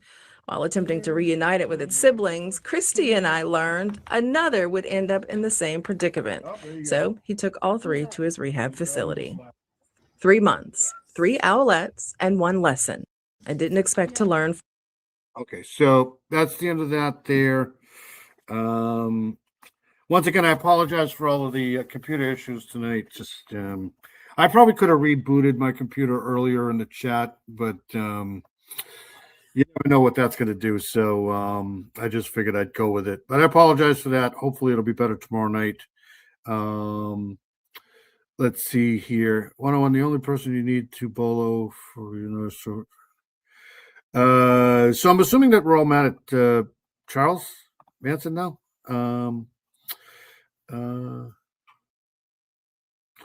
All right, so we're going to get out of here. Thank you, everybody, for coming in. Mustang, you're awesome. Thank you for everything you do. You're fantastic throwing in all the people's channels in the chat. Mustang's awesome. Diana, thank you for the raid. Appreciate it. Pretty sure somebody was responsible for the raid tonight. I appreciate that. FarQ, thank you so much. You're awesome. All of these people here have great channels. Of course, everybody probably knows Diana's channel there. Pertinent's in here. I hope you feel better. FarQ, you're awesome. Thank you so much. Like I said, I hope you feel better. 101 SB, there's your wrench. You got wrench. Awesome. Thank you for coming in. Absolutely. You guys are all awesome. Anybody that can put up with my bullshit for a few hours on early Sunday morning, it's amazing. Sensei Wackadoodle, thank you so much for coming in. Hopefully tomorrow night we don't have the computer issues. Always good to see you. Let's see here. Shay was in here. Shay's awesome. Thank you, Shay. Paula was in here. Paula's amazing. Heather was in here. Both Heathers. We'll have both of them. Both Heathers are amazing. Jocelyn's amazing. If I don't get to you, I know Carol was in here. I know Tracy was in here. Tracy is, we love Tracy here. Tracy is just absolutely freaking amazing. Let's see here. Fiend was in here. Fiend's awesome. See here. I'm probably not going to get to anybody here, especially with the computer issues. All the new people that came in, I really appreciate that. I know that Dino was in here. Dom was in here. Dom, I hope you're feeling better. I hope you feel better tonight. Let's see here. Lita Joe was in here. I think that's Carol. I'm going to forget people. I just know I am. There's nothing I can do about it. Let's see here. Critter Mama was in there. We can't forget Critter Mama. Critter Mama's awesome. Pertinent again. Dom C was in here. Thank you, Dom C, for coming in. Appreciate it. Good to see you. Thank you for coming in. Obviously, everybody that watches on the replay, I know there's a lot of people that do, so thank you for that. All right, we're going to get out of here. I hope everybody's well. I haven't seen Charlotte around for a while. I hope Charlotte's okay. Charlotte's amazing. Oh, Peggy O was in here. Peggy O's amazing too. Great channel. Peggy O does well. She had a great live tonight with Noe.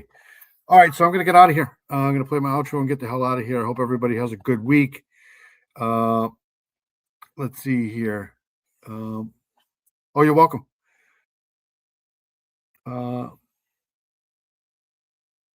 Yes, you could. Yes, if I finish my chores in time, I'll join the live, or I'll go over there. All right, so let me play my outro. I'll be back. Like I said, I'm gonna try to do another live tomorrow morning because of the debacle tonight. But anyways, let me play my outro. I'll be out of here. Whatever you guys do, don't die. And I'll see you guys either next week or tomorrow night. All right, so there's the live there. See you guys.